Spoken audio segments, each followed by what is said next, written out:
கர்த்தருடைய பரிசுத்த நாமத்துக்கு மகிமை உண்டாவதாக.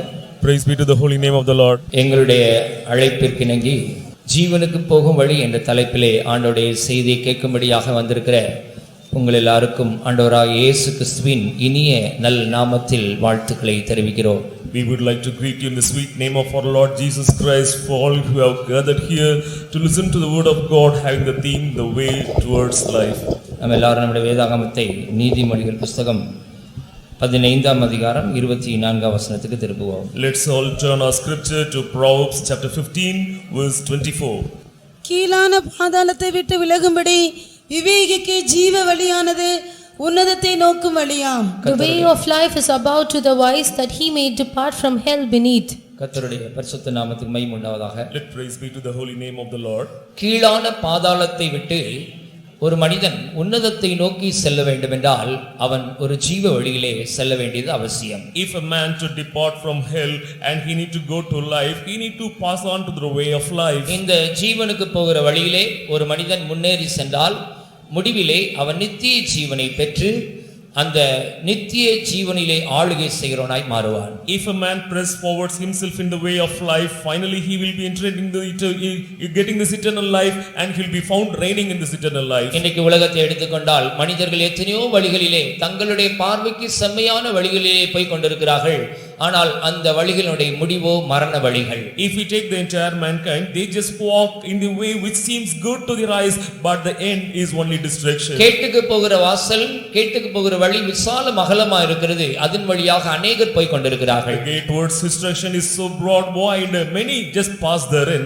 மனசும் மாம்சம் விரும்பினதை செய்து கொண்டு, பாவத்தை தண்ணீரை போல குடித்துக்கொண்டு, துன்மார்க்கமான ஒரு வாழ்க்கையை செய்து கொண்டு, கண்டதே காட்சி கொண்டதே கோலம் என்று அர்த்தம் இல்லாமல் நித்தம் வாழ்நாட்களை வீணாக்கி கொண்டிருக்கிற ஏராளமான மனிதர்கள் மத்தியில் ஜீவனுக்கு போகிற வழியை கண்டுபிடிக்கும்படியாக இந்த மாலைவேளையிலே அருள்நாதர் இயேசு நமக்கு கிருபை செய்திருக்கிறார்.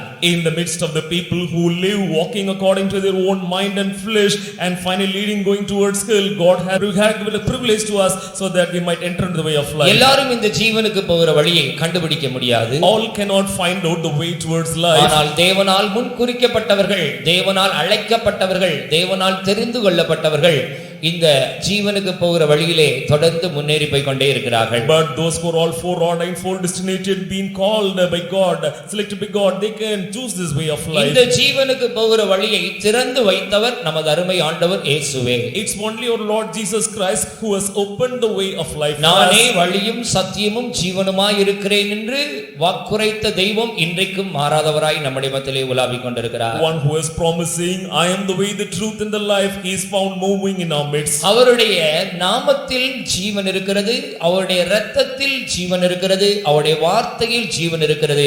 அந்த ஜீவனை அடைந்து ஜீவனுக்கு போகிற வழியிலே நாம் தொடர்ந்து முன்னேறி செல்ல வேண்டும். In his name, in his blood and also in his word there is life. We should continuously move on, march on to the way of life. இன்றைய தினத்திலே ஞானஸ்நானம் பெறும்போது புதிதான ஜீவன் உள்ளவர்களாய் நாம் நடந்து கொள்ள ஆரம்பிக்கிறோம் என்பதை குறித்து நாம் படித்தோம். Yesterday we came to know that when you wait to the water baptism, will be found in the newness of life. பரிசுத்தாவின் அபிஷேகத்தை பெற்றுக்கொள்ளும்போது ஜீவ தண்ணீர் உள்ள நதிகள் ஓடுகிற அனுபவத்தை பெற்றுக்கொள்கிறோம் என்று பார்த்தோம். When we receive the anointing of the Holy Spirit, we came to know that out of a belly shall flow rivers of living water. இந்த ஞானஸ்நானம், இந்த பரிசுத்தாவின் அபிஷேகம் என்று சொல்லப்படுகிற சத்தியங்கள் எல்லாம் ஜீவனிலிருந்து நாம் ஜீவனுக்கு கடந்து செல்லும்படியாக இந்த வேதம் நமக்காக ஏற்படுத்தி இருக்கிற முக்கியமான உபதேச சட்டதிட்டங்களாகும். In the scripture has ordained laws and regulations so that by means of the Holy Spirit we can just pass on from life to life. அது மாத்திரமல்ல, not only that, பரிசுத்த அப்போஸ்தலருடைய ஐக்கியத்துக்குள்ள வரும்போது நாம் எப்படி ஜீவனை பெற்றுக்கொள்கிறோம்? how we get life when we come to the fellowship of the saints. நமக்காக ஜீவன் கொடுக்க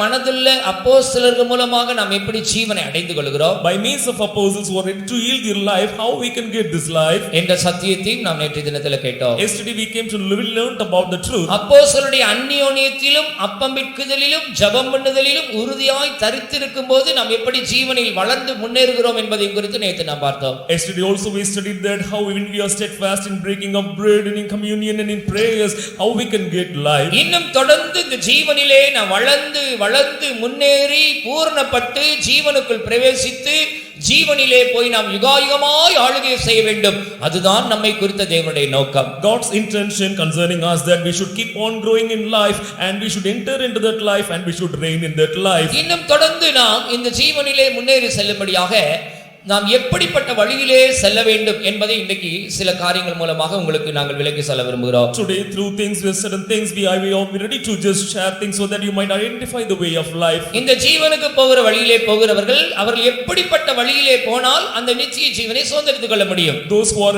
desiring to go into this way of life in this life, how if they have chosen this life so that they might go in. ஜீவனுக்கு போகிற வழி அது எப்படிப்பட்ட வழி?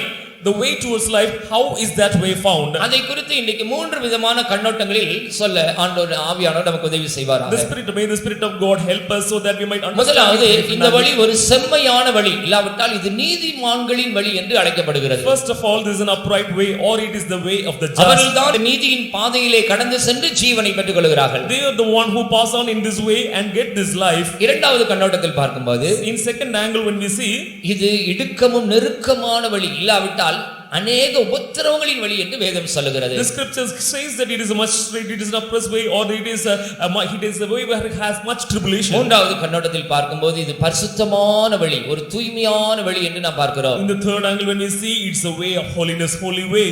ஒரு செம்மையான ஒரு நீதிமான்களின் வழியிலே செல்ல வேண்டும். இடுக்கமும் நெருக்கமான அநேக உபத்திரவங்களின் வழியாக நாம் செல்ல வேண்டும். பரிசுத்தமான வழியிலே செல்ல வேண்டும். இந்த வழியிலே நாம் சென்றால் மாத்திரம்தான் நித்திய ஜீவனை நாம் பெற்றுக்கொள்ள முடியும். Only we can get this eternal life only when we walk in the way of the just or when we walk in the narrow and straight way, being upright and walk in the way of holiness.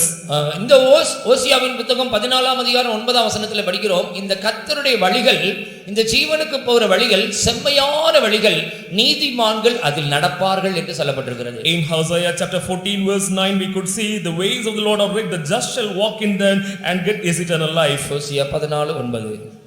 இவைகளை உணரத்தக்க ஞானமுள்ளவன் யார்? இவைகளை கிரகிக்கத்தக்க புத்தியுள்ளவன் யார்? கர்த்தருடைய வழிகள் செம்மையானவைகள், நீதிமான்கள் அவைகளில் நடப்பார்கள்.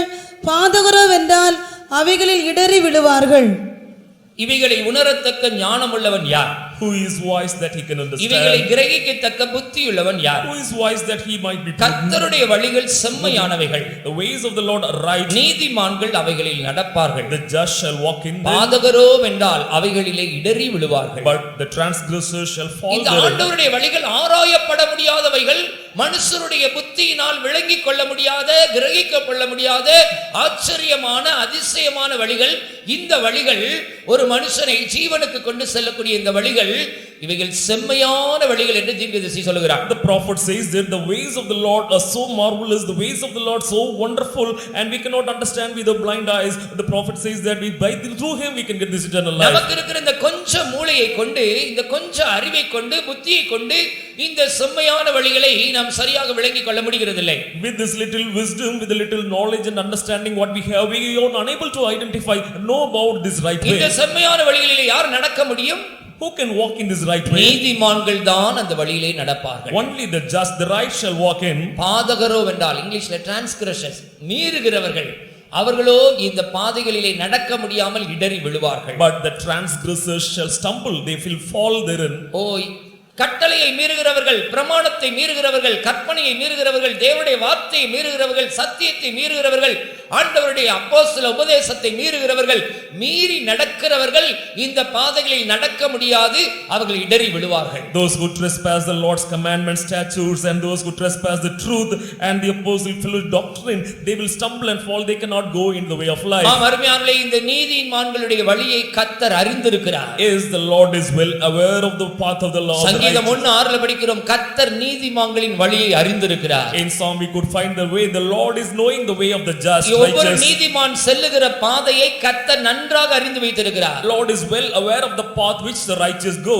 நீதிமானுடைய வழியோ ராஜ பாதை என்று நீதிமொழிகள் 15:19 படிக்கிறோம். In Proverbs 15:19 we could see the way of the just is a highway, king's அப்ப highway. நீதிமான்களுடைய வழி அது ராஜ பாதை, இல்லாவிட்டால் அந்த ராஜாதி ராஜாவாகிய இயேசு மகாராஜா வீற்றிருக்கிற அந்த சிங்காசனத்துக்கு நேராக நடத்தக்கூடிய ராஜ பாதை தான் இந்த நீதிமான்களுடைய வழி. The way of the just righteous is a king's highway which will lead them to the throne where God is there. இந்த நீதிமான்கள் நடக்கிற வழியிலே அநியாயம் செய்கிறவர்கள், அக்கிரமக்காரர்கள், அநீதி நடப்பிக்கிறவர்கள், பொய் சொல்லுகிறவர்கள், ஏமாற்றுகிறவர்கள், பித்தலாட்டம் பண்ணுகிறவர்கள், மாய்மாலம் பண்ணுகிறவர்கள் இந்த வழியிலே நடக்க முடியாது.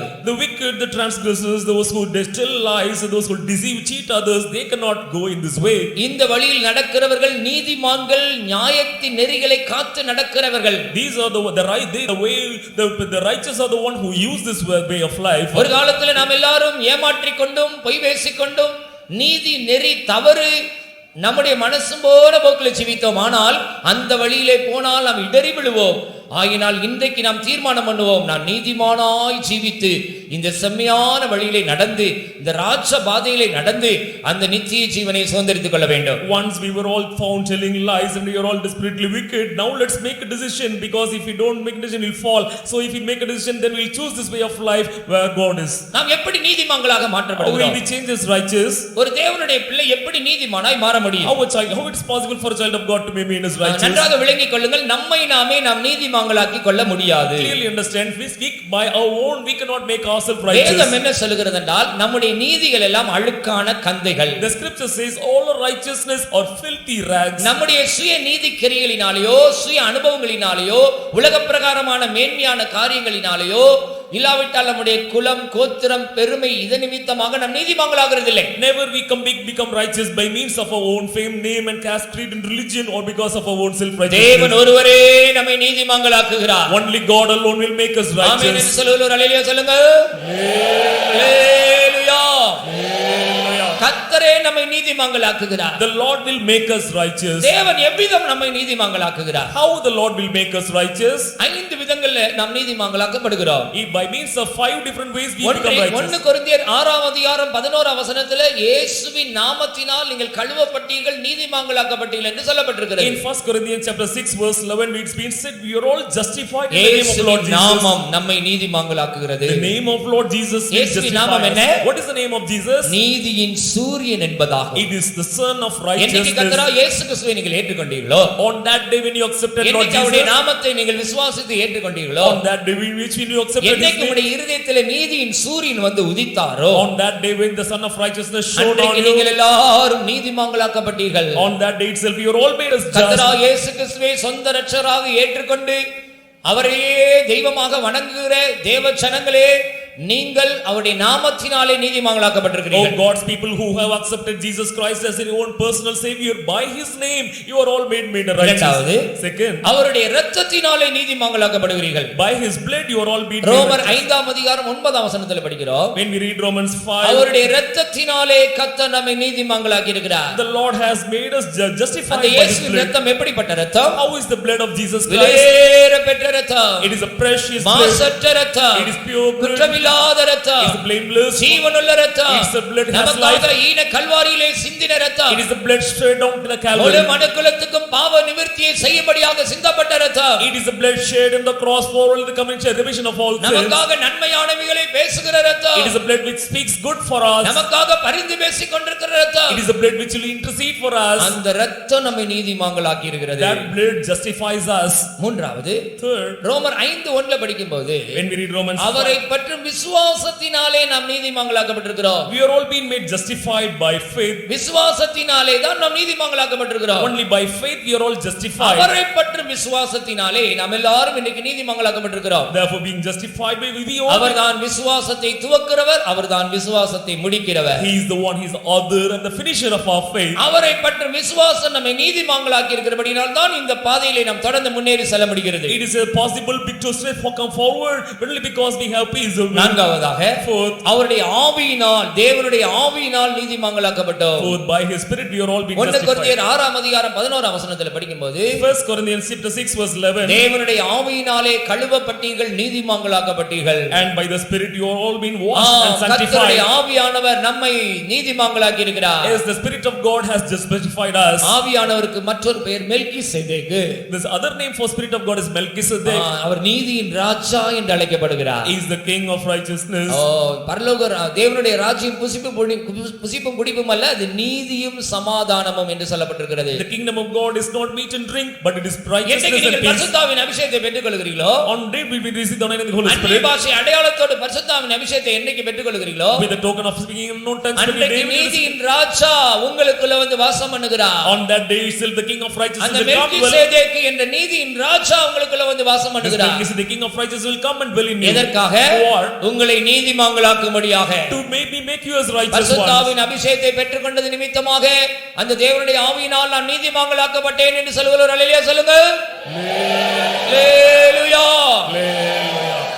ஐந்தாவதாக அவருடைய கிருபையினால் நீதிமான்களாக்கப்பட்டோம். Fifth, you are all justified by his ரோமர் grace. 3 அதிகாரம் 24 வசனம் படிக்கும்போது Romans 3:24. அவருடைய கிருபையினால் நாம் நீதிமான்களாக்கப்பட்டோம். We are all being justified freely by நம்முடைய his grace. பலத்தினாலோ பராக்கிரமத்தினாலோ திறமையினாலோ சாமர்த்தியத்தினாலோ அறிவினாலோ புத்தினாலோ பணத்தினாலோ பொருளினாலோ உலக பிரகாரமான ஸ்தான மானம் பதவி பட்டம் அந்தஸ்தினாலோ அல்ல, தேவனுடைய விலையேறப்பெற்ற இரக்கம் கிருபைதான் நம்மை நீதிமானாக்கி இருக்கிறது.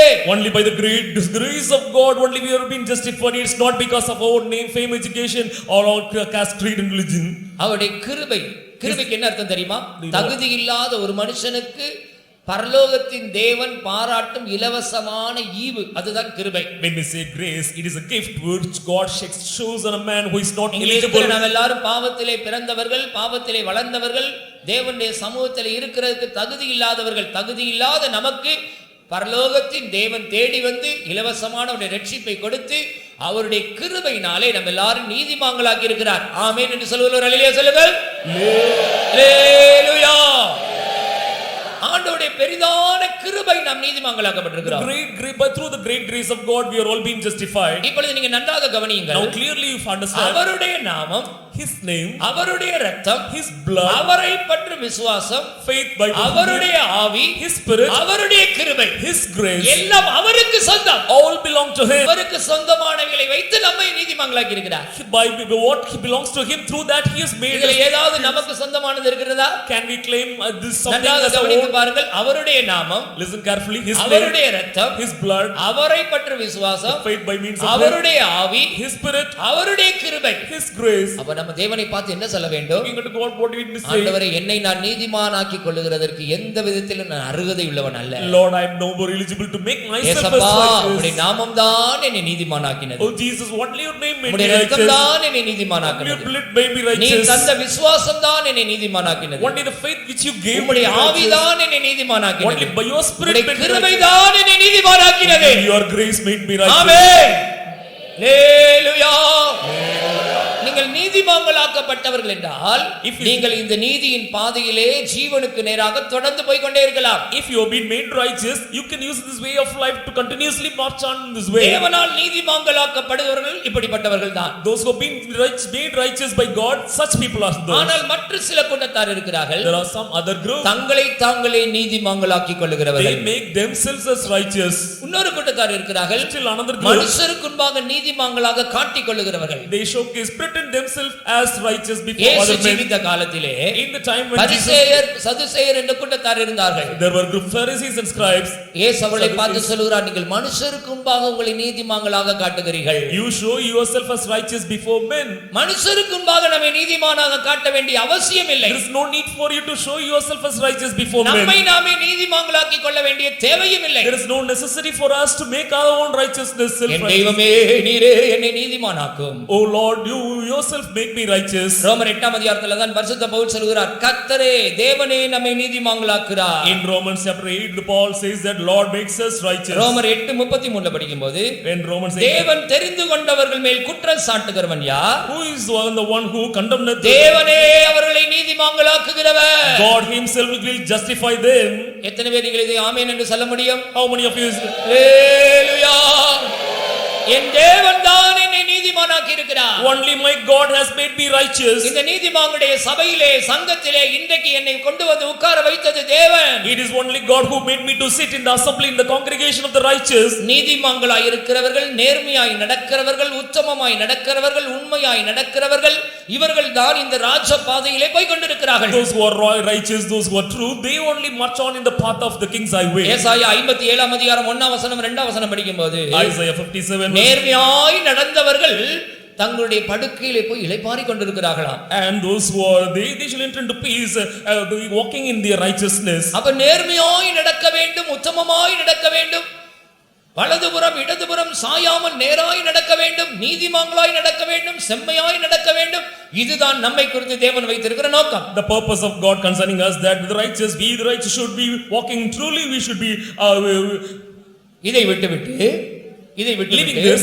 குறுக்கு வழியிலே பக்க வழியிலே நாம் பரலோகம் போகலாம் என்று நினைக்க கூடாது. Never think that by a shortcut way or bypass way we can go to the kingdom of heaven. அநீதி செய்கிறவர்கள், Those who do injustice, அநியாயம் செய்கிறவர்கள், those who do injustice, பொய் பேசுகிறவர்கள், those who are liars, குறுக்கு வழியிலே போக நினைக்கிறவர்கள், those who think going a short way, மாய்மாலமாய் ஜீவிக்கிறவர்கள், those who rhyme vanity, இப்படிப்பட்டவர்கள் எல்லாம் இந்த பொய் வழியிலே போக நினைக்கிறவர்கள் அந்த பரலோகத்துக்குள்ள போக முடியாது. such persons cannot enter into this kingdom of God. கலாத்தியர் 2 அதிகாரம் 4 வசனத்தில் படிக்கிறோம், Galatians chapter பக்க வழியாய் நுழைந்த கள்ள சகோதரர். in Galatians chapter 2 verse பக்க 4, வழியாய் பரலோகத்துக்கு போகலாம் என்று ஒரு நாளும் யோசித்துவிட வேண்டாம். அப்படிப்பட்டவர்கள் கள்ள சகோதரர்கள். false brethren who use the private way. அநேகர் இன்றைக்கு லஞ்சம் வாங்குகிறார்கள், Many get bribes, பொய் சொல்லுகிறார்கள், they tell lies, நீதி நியாயம் தவறுகிறார்கள், they fail in doing justice, மற்றவர்களுக்கு அநியாயம் they செய்கிறார்கள், do unjust things to others, மாய்மாலமாய் they ஜீவிக்கிறார்கள், pretend they மற்றவர்களை hypocrites, ஏமாற்றுகிறார்கள், they cheat others, மற்றவர்களுக்கு விரோதமாக கிரியை they செய்கிறார்கள். do work against இப்படி others. உண்மையும் உத்தமமும் இல்லாமல் ஜீவித்தால் அவர்கள் அந்த பரலோகத்துக்குள்ள போக முடியாது. If you are untrue and unfaithful, you cannot enter into the kingdom of God. ஒரு தேவ மனிதன் இப்படி தரிசனம் கண்டார். A child of God had a vision. பரலோகத்துக்கு போறதான வாசலிலே அங்கே தூதன் நின்று கொண்டிருக்கிறார். An angel was there in the door of the kingdom of God. எல்லாரும் அந்த பரலோகத்தின் வாசல்ல போய் அங்கே போய் திரளாய் கூடி இருக்கிறார்கள். Great multitude, they all assembled in the door. சிலர் பயங்கரமான கடினமான பாதைகளின் வழியாக முன்னேறி வந்து அங்கே வாசல் நிற்கிறார்கள். Some they passing through tough ways, they come in the door. சிலர் அந்த குறுக்கு வழியாக பக்க வழியாக நிறைய பேர் கூடி வந்து அவர்களும் அங்கே நிற்கிறார்கள். Some those use the byways, sideways, they can also come அப்புறம் there. தூதன் வந்து உங்களுடைய நுழைவுச் சீட்டை, இந்த உள்ள பரலோகத்துக்குள்ள போறதுக்கு உங்களுடைய கையில நுழைவுச் சீட்டு இருக்கிறதா அதை காண்பீங்கள் என்று Then கேட்கிறார். the angel requested, show your entrance pass. அந்த கடினமாக அந்த நீதிமானாய் ஜீவித்து நெருக்கமான வழியிலே அந்த உண்மையாய் பின்பற்றி நியாயமாய் நடந்தவர்கள், செம்மையாய் நடந்தவர்கள் அவருடைய கையில் இருக்கிற அந்த சீட்டை வாங்கி பார்க்கிறார் தேவதூதன். Angel, he just took the token, received அந்த நுழைவுச் சீட்டில் என்ன எழுதி இருக்கிறது? what has been written உண்மை உத்தமம், is true and for faithfulness. faithfulness and sincerity. Faithfulness and sincerity. உண்மையும் உத்தமம். Faithfulness and sincerity. அப்ப உண்மையும் உத்தமம் உள்ள ஊழியக்காரனே உன் எஜமானுடைய சந்தோஷத்துக்குள் பிரவேசி என்று அவர்களை உள்ளே அனுப்பி விடுகிறார். And faithfulness and servant, you just enter into the joy of ஆனால் your இந்த master. பக்க வழியாய் வந்தவர்கள், ஏமாற்றுகிறவர்கள், பொய் சொல்லுகிறவர்கள், பித்தலாட்டம் பண்ணுகிறவர்கள், மாய்மாலம் பண்ணுகிறவர்கள், நீதி நெறி தவறினவர்கள், மற்றவர்களை வஞ்சித்தவர்கள், பொய் சொன்னவர்கள், திருடினவர்கள், களவான், இப்படிப்பட்டவர்கள் எல்லாரும் அவர்கள் எல்லாரும் பக்க வழியாய் நுழைந்த கள்ள சகோதரர்கள். அவருடைய கையில நுழைவு சீட்டு இல்லை. தூதன் சொல்லிவிட்டால் உங்களுடைய கையில நுழைவு சீட்டு இல்லை, நீங்கள் திரும்பி போய்விடுங்கள். The angel of God denied permission for the false பரலோகத்தின் கதவு சாத்தப்பட்டு விட்டது. The door of the heaven was shut. அருமையானவர்களே, ஜீவனுக்கு போற வாசல் அது நீதிமான்களின் பாதை, அது செம்மையானவருடைய வழி. இதிலே நடக்கிறவர்கள் அவர்கள் ஜீவனை போய் பெற்றுக் கொள்கிறார்கள். The way of heaven is those who walk uprightly, they can only walk, those who are true and they can only பாதகரோ வென்றால் இடறி விழுவார்கள். But the transgressors, ஆங்கிலத்தில் வந்து டிரான்ஸ்கிரசர்ஸ், மீறுகிறவர்கள். those who trespass, இந்த வசனத்தின்படி ஜீவிக்காமல் மீறி நடக்கிறவர்கள், those who do not obey, those who trespass this law, அப்போஸ்தலருடைய உபதேசத்தை மீறி நடக்கிறவர்கள், those who trespass the apostolic doctrines, கர்த்தருடைய கட்டளைகள் கற்பனைகளை மீறி those நடக்கிறவர்கள், who preach the gospel, அவர்களுக்கு பரலோகத்தில் இடமில்லை. in heaven no place for them. கற்பனைகளை கைக்கொண்டு நடக்கிறவர்கள் தான் அந்த பரலோக ராஜ்யத்துக்குள்ள பிரவேசிக்க Only முடியும். those who abide by the statutes, they only can enter. Hallelujah. Hallelujah. இரண்டாவது கண்ணோட்டத்துல பார்ப்போம். Second angle, when you see இந்த வழி, இந்த ஜீவனுக்கு போறதான வழி, அது இடுக்கம் நெருக்கமான வாசல். when we say the way, second angle is the way towards when is a straight and narrow சொல்ல way. போனால் அநேக உபத்திரங்களின் வழியாய் நாம் தேவனுடைய ராஜ்யத்தில் பிரவேசிக்க வேண்டும் என்று சீஷர்களுக்கு சொல்லப்பட்ட ஆலோசனையின்படி இது அநேக உபத்திரவங்களின் வழி.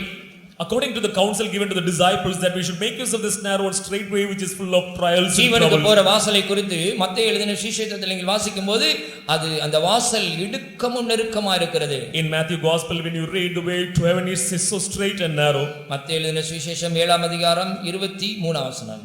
Chapter 7 verse 23. 13 வசனம். இடுக்கமான வாசல் வழியாய், இடுக்கமான வாசல் வழியாய் உட்பிரவேசியுங்கள்.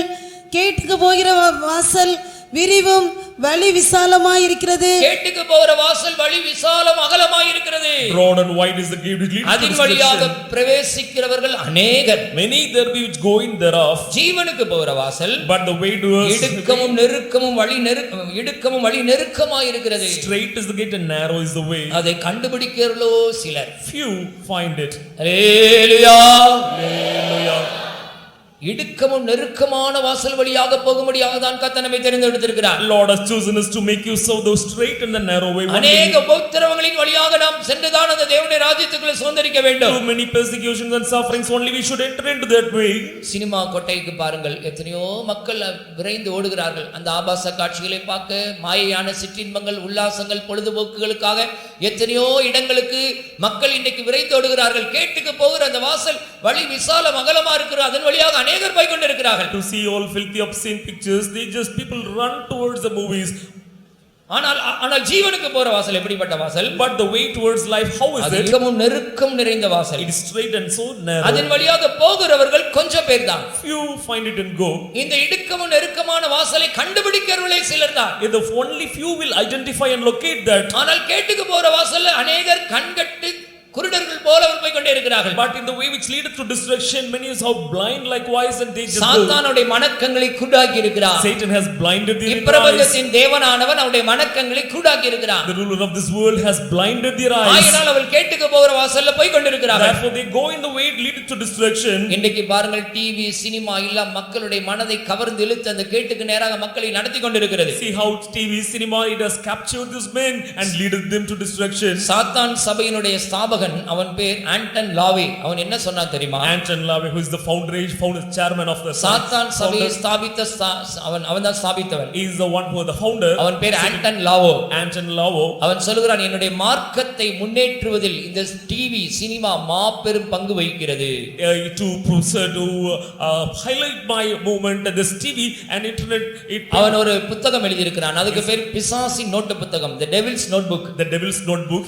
அவன் சொல்கிறான், தன்னுடைய நூல்ல சாத்தானுடைய முக்கியத்துவத்தை நிழலாட்டமாக அறிவிக்கும் மாய வித்தை சம்பவங்கள் நிறைந்ததுதான் நான் கண்டுபிடித்திருக்கிற இந்த தொலைக்காட்சி கருவி. The television instrument is the thing which was identified, which is an instrument made to deceive many, to make them fall, to see all vanities. சாத்தானுடைய உபகரணமாக இன்றைக்கு எத்தனையோ டிவி சேனல்ஸ் இன்றைக்கு மக்களுடைய மனதை கவர்ந்திழுத்து பலவித ஆபாசங்கள், ஆசாபாசங்கள், சிற்றின்பங்கள், உல்லாசங்கள், பொழுதுபோக்குகள் என்று மக்களுடைய நேரத்தை திருடி நரகத்துக்கு நேராக, அந்த பாதாளத்துக்கு நேராக மக்களை வழிநடத்தி கொண்டிருக்கிறது. All these TV channels are instruments of Satan which will steal time and will just make ourselves to waste time and lead us to destruction. இந்த கேட்டுக்கு நேராக अनेक மக்கள் தீவிரித்து போய் கொண்டிருக்கிறார்கள். Many are haste to go in this way of destruction. ஆனால் ஜீவனுக்கு போகிற வாசல்லே போகிற நீங்களும் நானும் எப்படிப்பட்டவளாய் இருக்க வேண்டும்? You and I, how we should be, we are supposed to go in the way of life. अनेक உபத்திரவங்களின் வழியாக போவதற்கு நாம் ஆயத்தமாய் இருக்க வேண்டும். Ready to undergo through many persecutions. நம்முடைய அருமையான இயேசுவை நீங்கள் எடுத்துக்கொள்ளுங்கள்.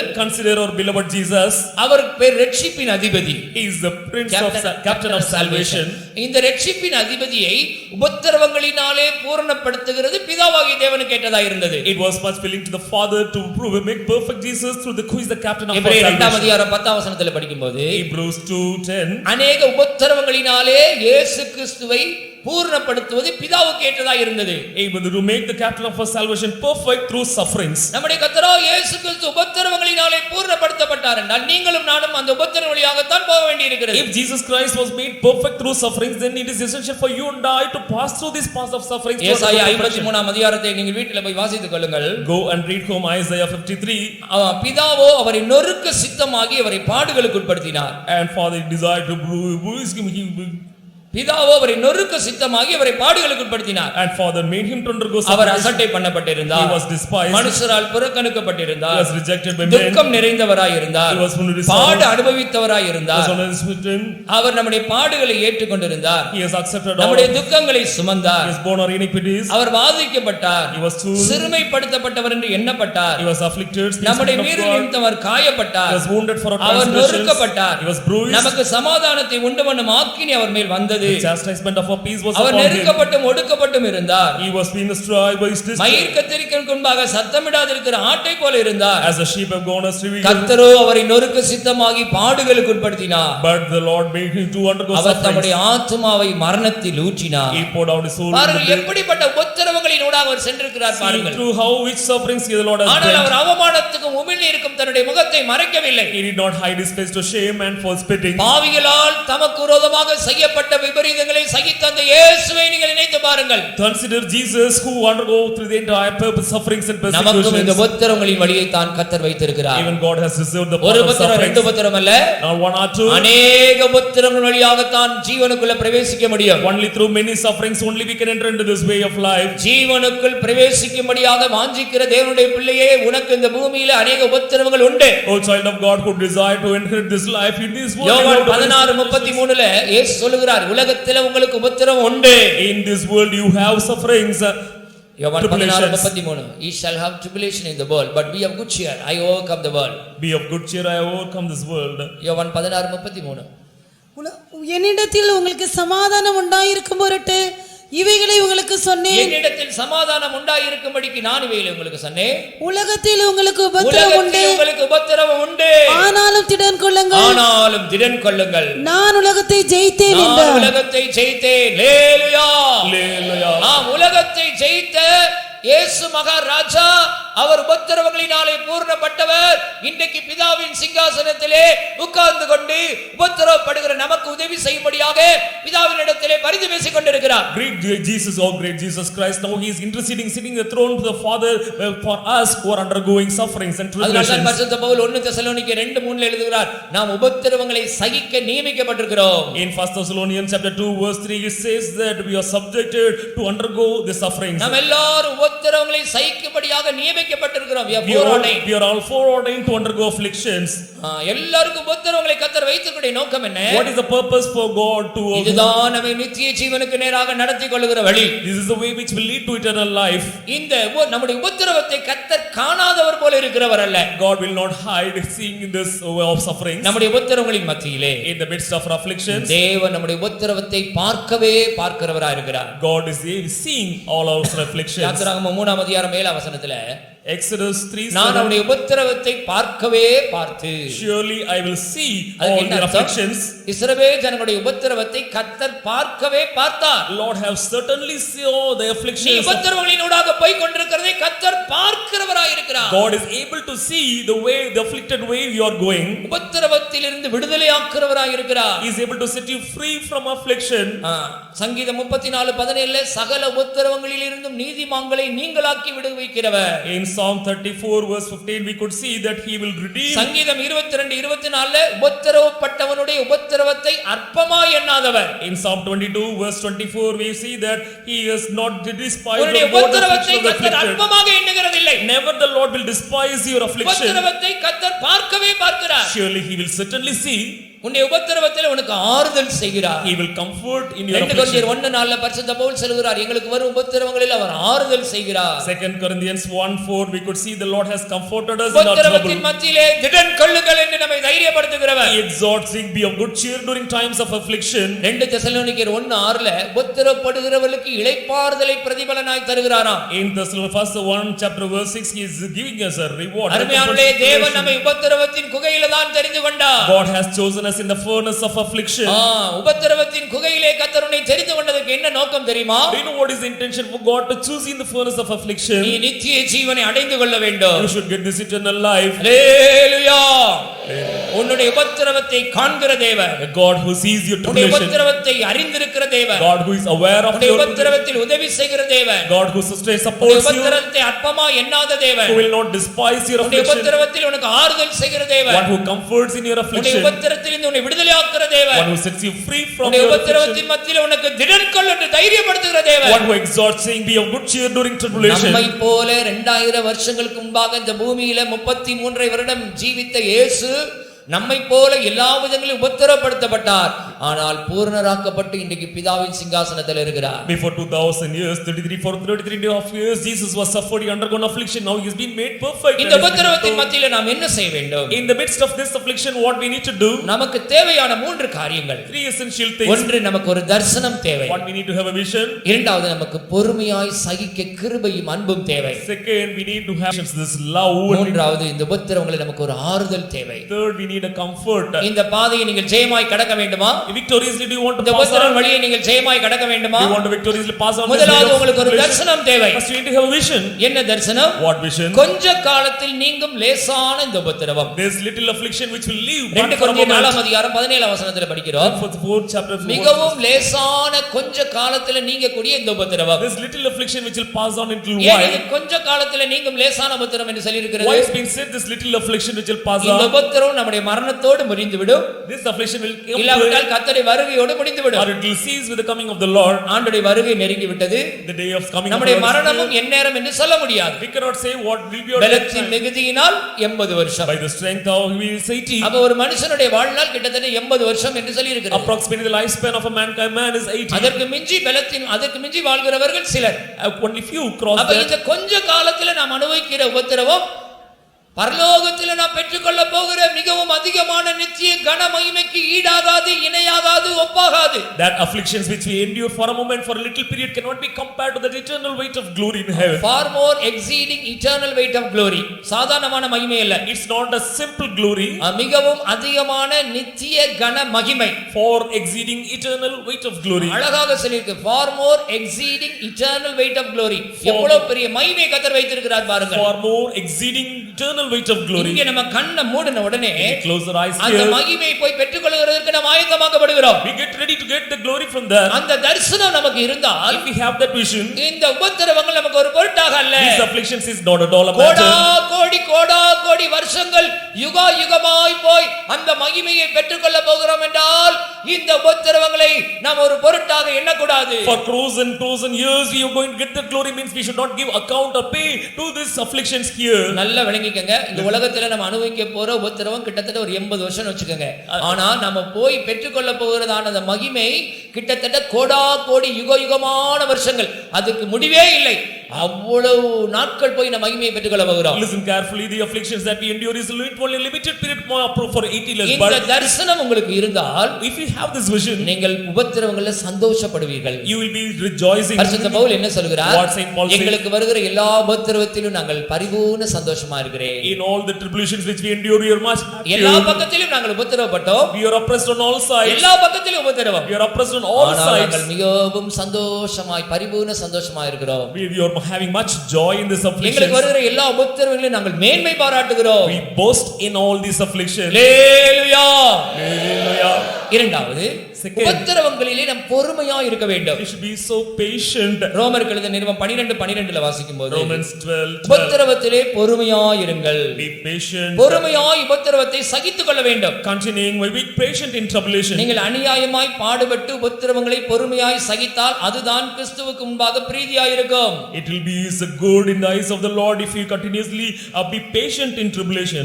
1 பேதுருவின் புத்தகம் 2 அதிகாரம் 20 வசனத்தில் படிக்கும்போது, நீங்கள் அநியாயமாய் பாடுபட்டு உபத்திரவங்களை பொறுமையாய் சகித்தால் அதுவே பிரீதியாய் இருக்கும். It will be acceptable with God if you suffer it and 1 take it பேதுரு patiently. 2 அதிகாரம் 19 வசனம். Verse 19 of 1 Peter chapter 2. ஏனெனில் தேவன் மேல் பற்றுதலாயிருக்கிற மனசாட்சி நிமித்தம் ஒருவன் அநியாயமாய் பாடுபட்டு உபத்திரவங்களை பொறுமையாய் சகித்தால் அதுவே பிரீதியாய் இருக்கும். உபத்திரவங்களை பொறுமையாய் சகிக்க ஆண்டவருடைய கிருபையை கேட்டு பெற்றுக்கொள்வோமாக. Let us ask, plead for the grace to undergo these afflictions as patiently. அன்பு சகலத்தையும் சகிக்கும் என்று சொல்லி இருக்கிறது. And this charity, அந்த கல்வாரி அன்பு நமக்குள்ள இருந்தால், if we have this love of ஆண்டவருடைய Calvary, கிருபை இருந்தால், if we have the இந்த grace, உபத்திரவங்களை எல்லாம் நாம் பொறுமையாய் சகித்துக் in கொள்ளலாம். all the tribulations we can endure patiently. Hallelujah. Romania நாட்டிலே, அந்த கம்யூனிஸ்ட் தேசத்திலே ரிச்சர்ட் இ உம்பிராண்ட் என்று ஒரு போதகர் இருந்தார். Richard Umbrand as an evangelist was there in அவர் ஒரு Romania வல்லமையான country. சுவிசேஷகர். He was a powerful evangelist. ஆண்டவருக்காக கடினமாக பல இடங்களில் போய் உழைத்து ஊழியம் செய்து அவரை கடைசியில கொண்டு போய் சிறைச்சாலையில கொண்டு வைத்து For விட்டார். the sake of God, he did his ministry very well, but for Romania that, நாட்டு சிறைச்சாலை என்று உங்களுக்கு அது எப்படி இருக்கும் உங்களுக்கு தெரியாது. அங்க பயங்கரமாக கிறிஸ்தவர்களை சித்திரவதை செய்கிற இடம். you might not know the very severe condition of the prison jail of Romania. It's so terrible. சவுக்குகளினால் அடித்து அவர்களை காயப்படுத்துவார்கள். They will make them wound by whipping. பல விதங்களில் அவர்களை சித்திரவதைப்படுத்துவார்கள். They will startle ஆகாரம் கொடுக்க மாட்டார்கள். they will not provide food. இப்படிப்பட்ட பயங்கரமான சித்திரவதையினூடாக அந்த கிறிஸ்தவர்கள் அந்த இருந்த அந்த போதகர் ரிச்சர்ட் உம்பிரான் அவரும் கூட உபத்திரவங்களுக்கு உட்படுத்தப்பட்டார். This evangelist Richard, he also underwent severe persecution at that time. அவர்கள் கொடுத்த உபத்திரவத்தினுடைய ஒரு முறை எப்படி தெரியுமா? You know what is the method, the ஒரு level? குளிர் சாதன பெட்டிக்குள் நிப்பாட்டி வைத்து விடுவார்கள். They will make them to stand in a chamber of ice. 24 மணி நேரமும் பயங்கரமான ஒரு ஐஸ் அது பெட்டிக்குள்ள அவர்கள் நிப்பாட்டி விடுவார்கள். They'll be made to stand in a surrounded by நாலு ice. பக்கமும் பயங்கரமான ஒரு குளிர். Four sides a terrible low temperature of ice. அவருடைய ரெண்டு காதுலையும் ஒலிபெருக்கின் மூலமாக சத்தத்தை விதமாக கொடுத்து கொண்டே இருப்பார்கள். And in the 2 years they will make ourselves என்ன சத்தம் தெரியுமா? what is it? கம்யூனிசம் நல்லது, Communism is good. கிறிஸ்தவ முட்டாள்தனமானது, Christianity is foolishness. கடவுள் இல்லை. No God. இந்த கம்யூனிஸ்ட் கொள்கையை கொடுத்ததான வார்த்தைகளை அப்படியே 24 மணி நேரம் சொல்லிக் கொண்டே இருப்பார்கள். 24 hours they will impose this way of communist thoughts. அந்த குளிர்ல நின்னு அப்படியே விரச்சு போய் காதுல இந்த சத்தங்களை தொடர்ந்து கேட்டுக்கொண்டே இருந்தால் அவருடைய மூளை எல்லாம் அப்படியே மூளை செலவை செய்து ஒன்று வெளியில வரும்போது மென்டலா வருவாங்க, இல்லன்னா அவங்க சொன்ன அந்த வார்த்தையை இவர் நம்பி அப்படி சொல்ல ஆரம்பித்து விடுவார்கள். Because of the extreme cold in the chamber and because of the continuous voice in their ears and their brain, they will be brainstorm, their brain will be they will have a brainwash. அநேகரை அவர்கள் torture பண்ணி இருக்கிறார்கள். Like this they have tortured many. ஒன்று அந்த 2 நாள் 3 நாள் அந்த சாம்பர்ல இருந்து வெளியே வரும்போது அவர்கள் ஒண்ணு மென்டலா வருவாங்க, இல்லன்னா அவங்க சொன்ன அந்த கொள்கைகளை இவர்களும் அப்படியே சொல்லுகிறவர்களாய் மாறி விடுவார்கள். After 1 or 2 days, either when they come out they will be as mental or they will be just repeating the same what they மூளை heard. செலவை செய்து மனதை மாற்றக்கூடிய ஒரு method. It is a method, strategy. ஆனால் இது போல போதகர் ரிச்சர்ட் உம்பிராண்டை அந்த சாம்பர்ல நிப்பாட்டி வைத்து விட்டார்கள். But this பயங்கரமான குளிர், extreme cold, ஓயாத அந்த இரைச்சல், continuous இவரால் noise, தாங்க முடியாத ஒரு வேதனை, intolerable pain for him. இந்த உபத்திரவத்தின் மத்தியில் என்ன செய்தார் You தெரியுமா? know, in the midst of this tribulation, what he இயேசு said? நல்லவர், இயேசு நல்லவர், இயேசு நல்லவர், என் தேவன் நல்லவர் என்று சொல்லிக்கொண்டே இருக்கிறார். My God is good, my Jesus is good. Continuously was reciting அவருக்கு this தெரிந்த பாடல்களை பாடிக்கொண்டே இருக்கிறார். well-known songs of him. அந்நிய பாஷை பேசிக்கொண்டே இருக்கிறார். unknown tongues. கர்த்தரை துதித்து மகிமைப்படுத்திக் கொண்டே He இருக்கிறார். was exalting, praising கர்த்தரை God. புகழ்ந்து கொண்டே இருக்கிறார். He was exalting God. இடைவிடாமல் இந்த சத்தம் கேட்டுக்கொண்டே இருக்கிறது. Continuously these voices. இவரும் இடைவிடாமல் கர்த்தரை துதித்துக் கொண்டே இருக்கிறார். Even continuously he is also reciting this. துதிக்க ஜெபிக்க அந்நிய பாஷையிலே பேசி பாடி மகிழ ஆரம்பித்த உடனே When he started to joy, have praise, குளிரெல்லாம் அவருக்கு ஒன்றுமே செய்யவில்லை. all this cold did not attack அந்த him. சத்தமும் ஒன்றும் His செய்யவில்லை. voice did not disturb 2 him. நாட்கள் கழித்து 3 நாட்கள் கழித்து அவரை வெளியே கொண்டு வந்தார்கள். After 2-3 days they made him out. ஆச்சரியப்பட்டார்கள். They were all wondered. என்ன நடந்தது என்று அவர்களால் ஒன்றும் விளங்கிக் கொள்ள They were முடியவில்லை. unable to find out what காரணம் happened. என்ன தெரியுமா? What is the reason? ஆண்டவருடைய கல்வாரி அவருடைய இருதயத்தில் இருந்தபடியால் அந்த உபத்திரவம் ஒன்றும் அவரை ஒன்றும் செய்ய முடியவில்லை. Because the love of Calvary was in this brother. அதான் பரிசுத்த பவுல் சொல்ல, கிறிஸ்துவின் அன்பை விட்டு எங்களை பிரிப்பவன் யார்? Who shall separate from the love of Christ? உபத்திரவமோ 7 காரியம் சொல்றார். அதுல முதலாவது காரியம் உபத்திரவமோ. First is tribulation. உபத்திரவம் நம்மை கிறிஸ்துவினுடைய அன்பை விட்டு பிரிக்க முடியாது. Never tribulation can separate amen us என்று from சொல்லுங்க. ஒரு அல்லேலூயா சொல்லுங்க. அல்லேலூயா. உபத்திரவங்கள் வரத்தான் செய்யும். Tribulation sure அநேக will come. உபத்திரவங்கள் வழியாகத்தான் போக வேண்டும். Many tribulations through நமக்கு many. உலகத்தில் உபத்திரம் உண்டு என்று இயேசு சொல்லி இருக்கிறார். Jesus said in this world you have tribulation. ஆனால் இந்த உபத்திரவத்தை பொறுமையாய் சகிக்க, Patiently to endure அன்பு this. சகலத்தையும் சகிக்கும் என்று வேதம் சொல்லுகிறது. The scripture says charity suffices. ஆகையால் ஆண்டவருடைய கல்வாரி அன்பினால் நிறைந்து ஜீவிப்போமாக. Therefore let us all be filled with the love of Calvary and live. உபத்திரவங்களை பொறுமையாய் சகிக்க கிருபையை கேட்டு பெற்றுக்கொள்வோமாக. Let us ask grace to endure patiently this. அவருடைய கிருபாசனத்தை ஓடி வந்தால் If we run to the throne of இந்த grace, உபத்திரவங்களை சகிக்கக்கூடிய கிருபையை நமக்கு தருகிறார். He will grant us the grace to tolerate endurance. பாடுபடுகிறவர்களுக்கு உதவி செய்ய வல்லவராய் இருக்கிறார். He is able to help those who suffer. மூன்றாவது, Third, உபத்திரவங்களில் ஆறுதல் நமக்கு தேவை. aiding our 2 tribulation. கொரிந்தியர் 1:4 படிக்கும்போது 2 Corinthians 1:9.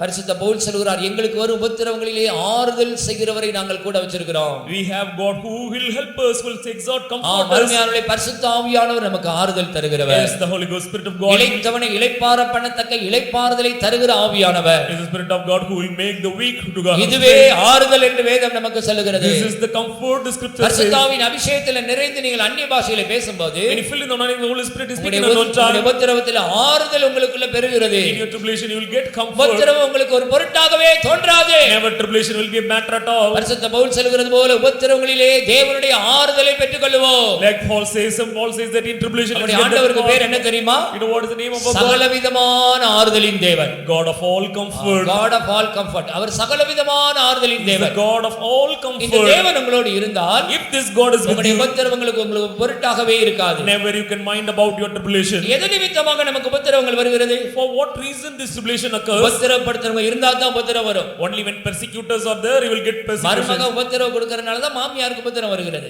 Only because the daughter-in-law gives. 2 தெசலோனிக்கர் 1:6ல படிக்கிறோம், உங்களை உபத்திரவப்படுத்துறவர்களுக்கு உபத்திரவத்தையும். அப்ப உபத்திரவப்படுத்துறவங்க இருக்கறனால தான் உபத்திரவம் வருகிறது. Since there are persecutors, we have this tribulations. உங்களுக்கு மனுஷர்கள் மூலம் உபத்திரவங்கள் வரலாம். Tribulations might come from men. Mark 4:17ல சொல்லிருக்கு, வசனத்து நிமித்தம் உபத்திரவம். Mark 4 we read that through word you will get this tribulation. எபிரேயர் 10:32ல படிக்கிறோம், மிகுந்த போராட்டங்களாகிய உபத்திரவம். In Hebrews chapter 10 verse 32 we read that because of much affliction. 1 பேதுரு 2:19ல மனசாட்சி நிமித்தம் அநியாயமாய் பாடுபடும்போது உபத்திரவம். When we through conscience when we suffer along we get this. சங்கீதம் 34:17ல நீதிமானாய் ஜீவிக்கிறதினால் உபத்திரவம். But since we live as righteous we have this affliction. நீதிமானுக்கு வரும் துன்பங்கள் அநேகமாய் இருக்கும். Many are the afflictions of the அருமையானவர்களே, just. உங்களுக்கு துன்பங்கள், பாடுகள், நிந்தைகள், அவமானங்கள், உபத்திரவங்கள் வருகிறதா? கவலைப்படாதீர்கள். இது இயேசு போன பாதை, இதுதான் சிலுவையின் பாதை, இதுதான் கல்வாரி நாயகர் நமக்கு காண்பித்த பாதை, இதுதான் ஜீவனுக்கு போகிற வழி, இதுதான் நம்மை மகிமைக்கு கொண்டு போய் சேர்க்கும். If you have afflictions, sufferings, reproach, shame, don't be worried that this is the way which will lead us where Jesus went. It will lead us to perfection that life. உங்களை உபத்திரவப்படுத்துறவர்கள் இருக்கிறார்களா? Is there persecutors for you? அவங்களுக்கு நீங்க warm welcome கொடுக்கணும். You should give a very warm welcome to them. அன்பான வரவேற்பு கொடுக்கணும். காரணம் என்ன தெரியுமா? Very good reception. Why? இவங்க தான் உங்களுக்கு நிறைய மகிமையை பரலோகத்துல வாங்கி தர போறவங்க. They are the one who will get you more weight of ஏன்னா glory. அதிகமான உபத்திரவம் வரவங்களுக்கு தான் அதிகமான மகிமை. Those who have more persecutions will get அப்ப more உங்களை glory. யாராவது ரொம்ப உபத்திரவப்படுத்தினா If someone tortures அவங்களுக்கு you, ரொம்ப நீங்க தேங்க்ஸ் சொல்லணும். we should thank them. ஏன் தேங்க்ஸ் சொல்லணும்? Why? இவங்க தான் உங்களுக்கு பரலோகத்துல நிறைய மகிமை வாங்கி தர போறவங்க. They are the one who will help you to get more glory in heaven. Hallelujah. Hallelujah.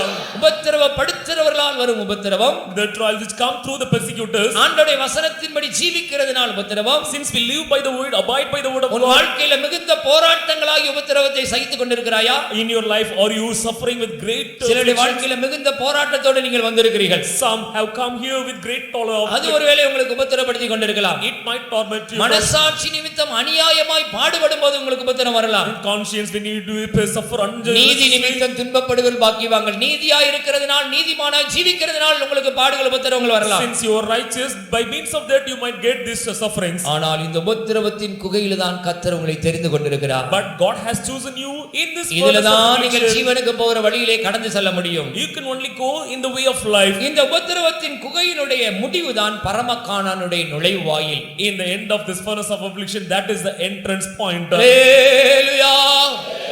இந்த உபத்திரவங்களின் வழியாக நீங்கள் போய் கொண்டே இருக்கும்போது, when you continuously go in this way of ஜீவனிலே வளர்ந்து முன்னேறி போய் கொண்டே இருக்கிறீர்கள். you will be growing in life and keep on ஜீவனில் growing. பிரவேசிக்க உங்களை தகுதியாக்கி கொண்டே You make இருக்கிறீர்கள். yourselves worthy to enter into that. எப்பதான் இந்த உபத்திரவம் முடியும்? When this suffering will cease.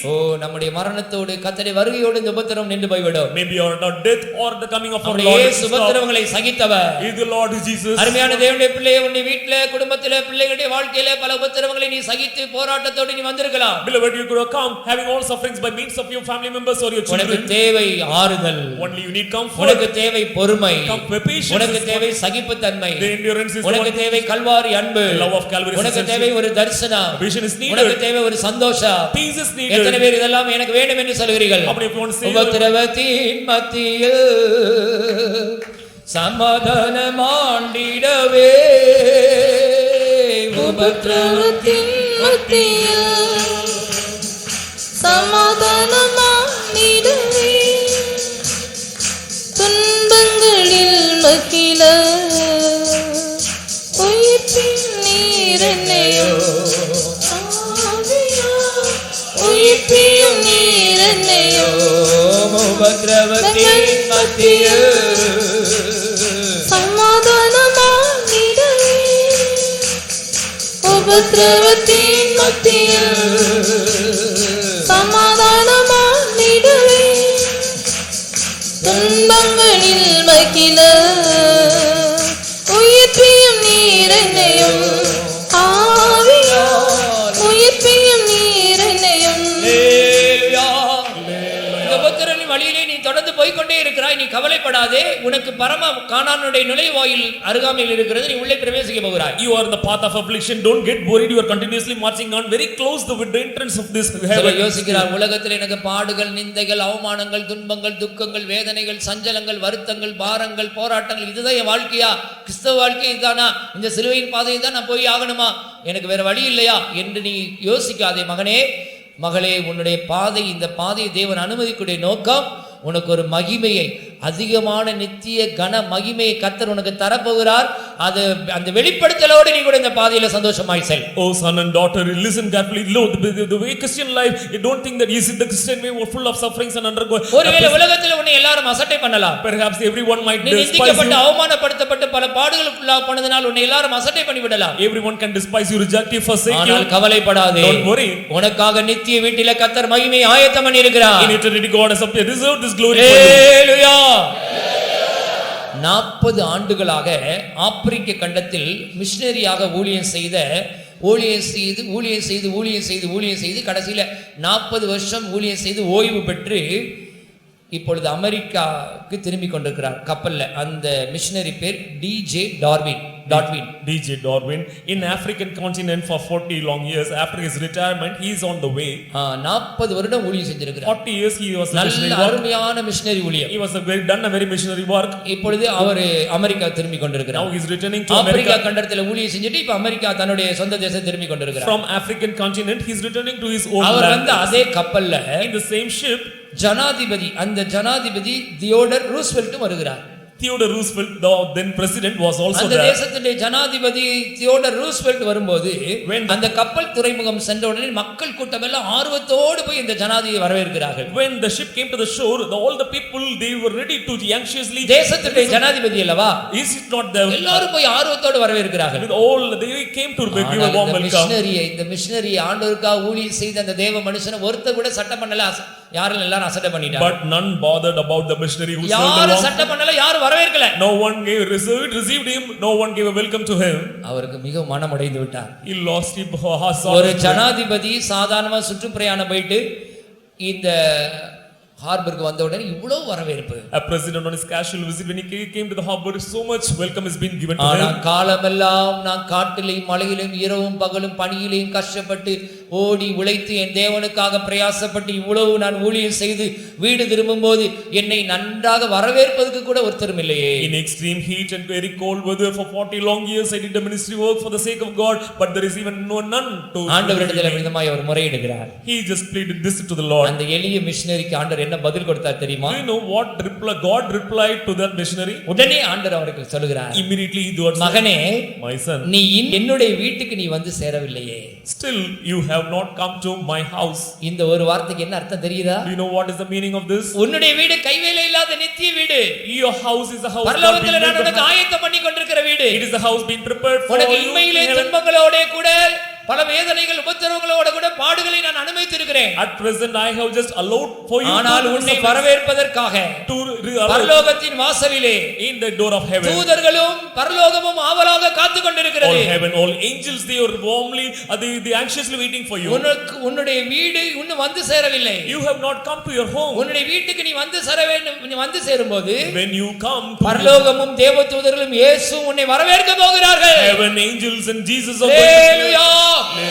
இந்த உலகத்திலே உன்னை யாரும் அசட்டை பண்ண வேண்டாம், உன்னை யாரும் சட்டை பண்ண வேண்டாம். உன்னை அசட்டை பண்ணலாம், நிந்திக்கலாம், புறக்கணிக்கலாம், உனக்கு வரவேற்பு இல்லாமல் இருக்கலாம், பாடுகள், நிந்தைகள், அவமானங்களின் பதியில நீ போய் கொண்டிருக்கலாம். ஆனால் இந்த உபத்திரவங்களின் வழியிலே நீ போய் அந்த நித்திய கானானுக்குள்ள பிரவேசிக்கும் போது அந்த நுழைவாளிலே உன்னை வரவேற்க தூதர்களும் தூத சேனையும் அங்கே உனக்காக ஆவலாய் காத்திருக்கிறார்கள். ஆமென். ஆகையினால தேவ ஜனங்களை இன்றைக்கு கர்த்தருக்காக நீ வைராக்கியம் ஊழியம் செய்து கொண்டிருக்கிறாய், நீ அசட்டை பண்ணப்பட்டு கொண்டிருக்கிறாய், நீ கலங்க வேண்டாம். கர்த்தர் உன்னை தன்னுடைய நித்திய வீட்டிலே வரவேற்க ஆயத்தமாய் ஆவலாய் இருக்கிறார். With God's zeal you are doing wonderful work. Don't get worried, don't be dismayed. God is there to give you all welcome on the right day when you go there. மூன்றாவது கண்ணோட்டத்தில் இந்த வழி பரிசுத்தமான வழி. This way is a holiness. ஏசாயா 35 அதிகாரம் 8 வசனம் படிக்கும்போது Isaiah 35 verse 8. இந்த வழியிலே நடக்கிறவர்கள் தீட்டுள்ளவர்கள் அந்த வழியிலே நடக்க முடியாது. And those who are defiled they will not walk in this way. ஏசாயா 35:8 படிங்கள். Unclean. அங்கே பெரும்பாதையான வழியும் இருக்கும், அது பரிசுத்த வழி என்னப்படும். தீட்டுள்ளவன் அதிலே நடந்து வருவதில்லை. நீங்கள் பரிசுத்தமாகும்படி உங்களை ஒப்பு கொடுத்தால் தான் இந்த வழி கடைசியில உங்களை நித்திய ஜீவனுக்குள்ள கொண்டு போகும். Only when you yield yourself to holiness, this way will lead you in the way of holiness. இதைத்தான் பரிசுத்த பவுல் ரோமர் 6 அதிகாரத்தில் எழுதுகிறார். பரிசுத்தமாகுதல் உங்களுக்கு கிடைக்கும் பலன், முடிவோ நித்திய ஜீவன். The end is the eternal life, said Paul when he writes an epistle. He says ரோமர் 6:28 படிக்கும்போது Romans, நீங்கள் தேவனுக்கு அடிமைகளாக ஒப்பு கொடுத்து you yielded yourself as servants, உங்களை பரிசுத்தமாக்கும்படி நீங்கள் ஒப்பு கொடுத்து you have surrendered yourselves to be made holy. ஜீவித்தால் நீங்கள் முடிவிலே நித்திய ஜீவனை பெற்றுக்கொள்வீர்கள். At the end you will get this everlasting life. அப்ப தேவனுக்கு ஒரு மனுஷன் அடிமையாக ஒப்பு கொடுத்து When a man makes himself as a servant, பரிசுத்தமாக்கப்பட்டு அந்த வழியிலே நடந்தால் முடிவிலே நித்திய ஜீவனை பெற்றுக்கொள்கிறான். if he gets holiness, at the end he will get everlasting நான் life. தேவனுக்கு மாத்திரம் தான் அடிமை என்று சொல்ல வேண்டும். Only I am a servant to God alone. எதற்கெல்லாம் நாம் அடிமைப்படக்கூடாது? For which we should not be slaves. வேதம் சொல்லுகிறது நாம் பாவத்துக்கு அடிமைப்படக்கூடாது. We should not be slave to sin. பாவம் செய்கிறவன் பாவத்துக்கு அடிமையா இருக்கிறான். One who commits sin is a servant to sin. 6 அடி உயரமுள்ள மனுஷன் 1/2 இன்ச் சிகரெட்டுக்கு அடிமையா இருக்கிறான். A man who is a stature of 6 feet is a slave to a cigarette of his. தேவ ஜனங்கள் பாவத்துக்கு அடிமைப்படக்கூடாது. Children of God should not be a servant. அசுத்தத்துக்கு அடிமைப்படக்கூடாது. For uncleanness, filthiness, அக்கிரமத்துக்கு அடிமைப்படக்கூடாது. for iniquities, இவ்வுலகத்தின் வழிபாடுகளுக்கு அடிமைப்படக்கூடாது. for the rudiments of this world, மதுபானத்துக்கு அடிமைப்படக்கூடாது. for drinking, பலவித இச்சைகளுக்கு அடிமைப்படக்கூடாது. for different lusts, பலவித இன்பங்களுக்கு அடிமைப்படக்கூடாது. different pleasures, மரண பயத்துக்கு அடிமைப்படக்கூடாது. slave for the fear of death, கேட்டுக்கு அடிமைப்படக்கூடாது. for destruction, perdition, கேட்டுக்கு அடிமைப்படக்கூடாது. for perdition, மனுஷருக்கு அடிமைப்படக்கூடாது. not slaves to பைபிள்ல men. இப்படி 10 காரியங்கள் சொல்லி இருக்கிறது. 10 things are described. பாவத்திற்கு, for sin, அசுத்தத்திற்கு, for filthiness, அக்கிரமத்துக்கு, for iniquities, இவ்வுலகத்தின் the வழிபாடுகளுக்கு, rudiments of this world, பலவித இச்சைகளுக்கு, for different lusts, பலவித இன்பங்களுக்கு, for different pleasures, மதுபானத்திற்கு, for drinking, மரண பயத்துக்கு, fear of death, கேட்டுக்கு, for perdition, மனுஷருக்கு, for men. யாருக்கு நம்ம அடிமைப்படக்கூடாது. Never we should be slaves or அவர்கள் தான் servants. பரிசுத்தமாகுதலை பெற்றுக் They கொள்கிறார்கள். are the one who get this அவர்கள் தான் holy. பரிசுத்த வழியிலே போகிறார்கள். They are the one who walk in the way of அதான் பரிசுத்த holiness. பவுல் என்ன சொல்கிறார்? What Paul says, நான் ஒன்றுக்கும் அடிமைப்படே.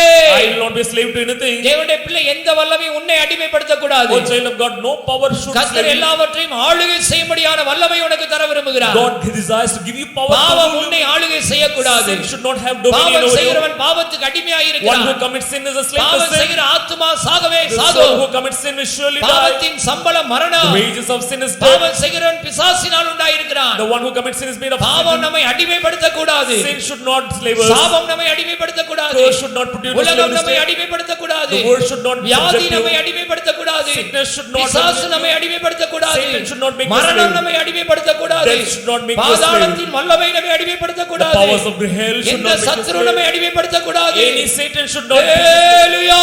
Hallelujah.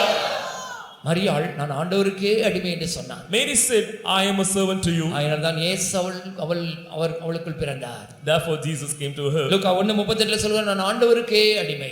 Luke chapter 1 verse. யார் ஆண்டவருக்கு அடிமை என்று சொல்கிறார்களோ Whosoever says, அவர்களுக்குள் தான் கிறிஸ்து உருவாக்கப்படுவார். in them Christ will be இந்த formulated. அடிமைத்தனத்தை முறிப்பது எது? Which breaks? ஏசாயா 10:27 படிக்கிறோம், அபிஷேகத்தினால் அடிமைத்தனத்தின் நுகம் முறிந்து போகும். Through the anointing this yoke will be just தேவனுடைய removed. பிள்ளையே, தேவன் நமக்கு அடிமைத்தனத்தின் ஆவியை தரவில்லை. God has not given you the அப்பா spirit of பிதாவே என்று கூப்பிடத்தக்க புத்திர சுவிகாரத்தின் ஆவியை தந்திருக்கிறார். given you the spirit of adoption saying abba இந்த Father. அபிஷேகம் நமக்குள்ள வந்துவிட்டால் When this anointing comes, அடிமைத்தனத்தின் நுகம் முறிந்து போகும். all the yoke of bondage நாம் will be removed. சுயாதீனம் உள்ளவர்களாய் மாறுகிறோம். We will be as liberty. நீங்கள் அடிமைத்தனத்திலிருந்து விடுதலையாக்கப்பட்டு We will set free from சுயாதீனம் உள்ளவர்களாய் மாறி having free will. தேவனுக்கு மாத்திரம் உங்களை ஒப்புக் கொடுக்கும்போது When you yield yourself unto உங்களுக்கு God alone, பரிசுத்தமாகுதல் உங்களுக்கு கிடைக்கும் பலன். the holiness is the முடிவோ நித்திய ஜீவன். The end is the முடிவோ everlasting life. நித்திய ஜீவன். The end is the life. ஹalleluya. அருமையான தேவஜனமே, நம்மை கர்த்தர் பரிசுத்தத்துக்கு என்று அழைத்திருக்கிறார். Dear children of God, the Lord has called for holiness. தீட்டுள்ளவர்கள் அதிலே கடந்து வருவதில்லை. All the unclean shall not pass எப்படி through. எல்லாம் நாம் தீட்டுப்படுகிறோம்? How we are unclean? முதலாவது நம்முடைய வாயினால் நாம் தீட்டுப்படுகிறோம். First by your mouth. மத்தேயு 15:11 படிக்கிறோம், வாயிலிருந்து புறப்படுகிறதை மனுஷனை தீட்டுப்படுத்தும். Matthew 15:11 we read that இரண்டாவது everything இருதயத்திலிருந்து புறப்படுகிறது மனுஷனை தீட்டுப்படுத்துகிறது. that proceeds out from the heart. Mark 7:15 படிக்கிறோம், இருதயத்திலிருந்து புறப்படுகிறதை மனுஷனை தீட்டுப்படுத்தும். Mark chapter 7 we could read that proceeds out from the heart, it will defile man. மூன்றாவது ஆவியிலே நாம் தீட்டுப்படக்கூடாது. We should not defile in the mind. 2 கொரிந்தியர் 7:1 படிக்கிறோம், ஆவியிலே உண்டான அசூசி நீங்க நம்மை சுத்திகரித்துக் கொண்டு. 2 Corinthians chapter 9 we see ஆவியிலே அசூசி வரக்கூடாது, தீட்டு வரக்கூடாது, தவறான எண்ணம் வரக்கூடாது. in our mind we should not have a false நான்காவது notion. வஸ்திரம் தீட்டுப்படக்கூடாது. Our garment should not be யூதா defiled. 23 படிக்கிறோம், மாம்சத்தால் கரைப்பட்ட வஸ்திரத்தை வெறுத்து தள்ளுங்கள். In Jude we could read that you just put off. ஐந்தாவது உலகத்தால் நாம் கரைப்படக்கூடாது. We should not corrupted by the world. யாக்கோபு 1:27 படிக்கிறோம், உலகத்தால் தீட்டுப்படாதபடி கரைப்படாதபடி தன்னை காத்துக் கொள்கிறதால் பிதாவாகிய தேவனுக்கு முன்பாக மாசில்லாத சுத்தமான பக்தியாய் இருக்கிறது. In James 1:27 pure religion and undefiled before God and the Father is there. We should keep ourselves in நம்முடைய order. நாவினால் தீட்டுப்படக்கூடாது, Through our tongue we should not. இருதயத்தினால் தீட்டுப்படக்கூடாது. Our heart we should not defile. இருதயத்திலிருந்து புறப்படுகிற 13 பொல்லாங்கான காரியங்கள் மனுஷனை தீட்டுப்படுத்துகிறது. That 13 things proceed out from the heart, it will defile. மூன்றாவது ஆவியிலே, நம்முடைய மனதிலே, சிந்தையிலே தீட்டுப்படக்கூடாது. In our mind spirit we should not. நான்காவது நம்முடைய வஸ்திரம் தீட்டுப்படக்கூடாது. Our garment should not be ஐந்தாவது defiled. உலகத்தால தீட்டுப்படக்கூடாது. Should not be defiled by the இந்த world.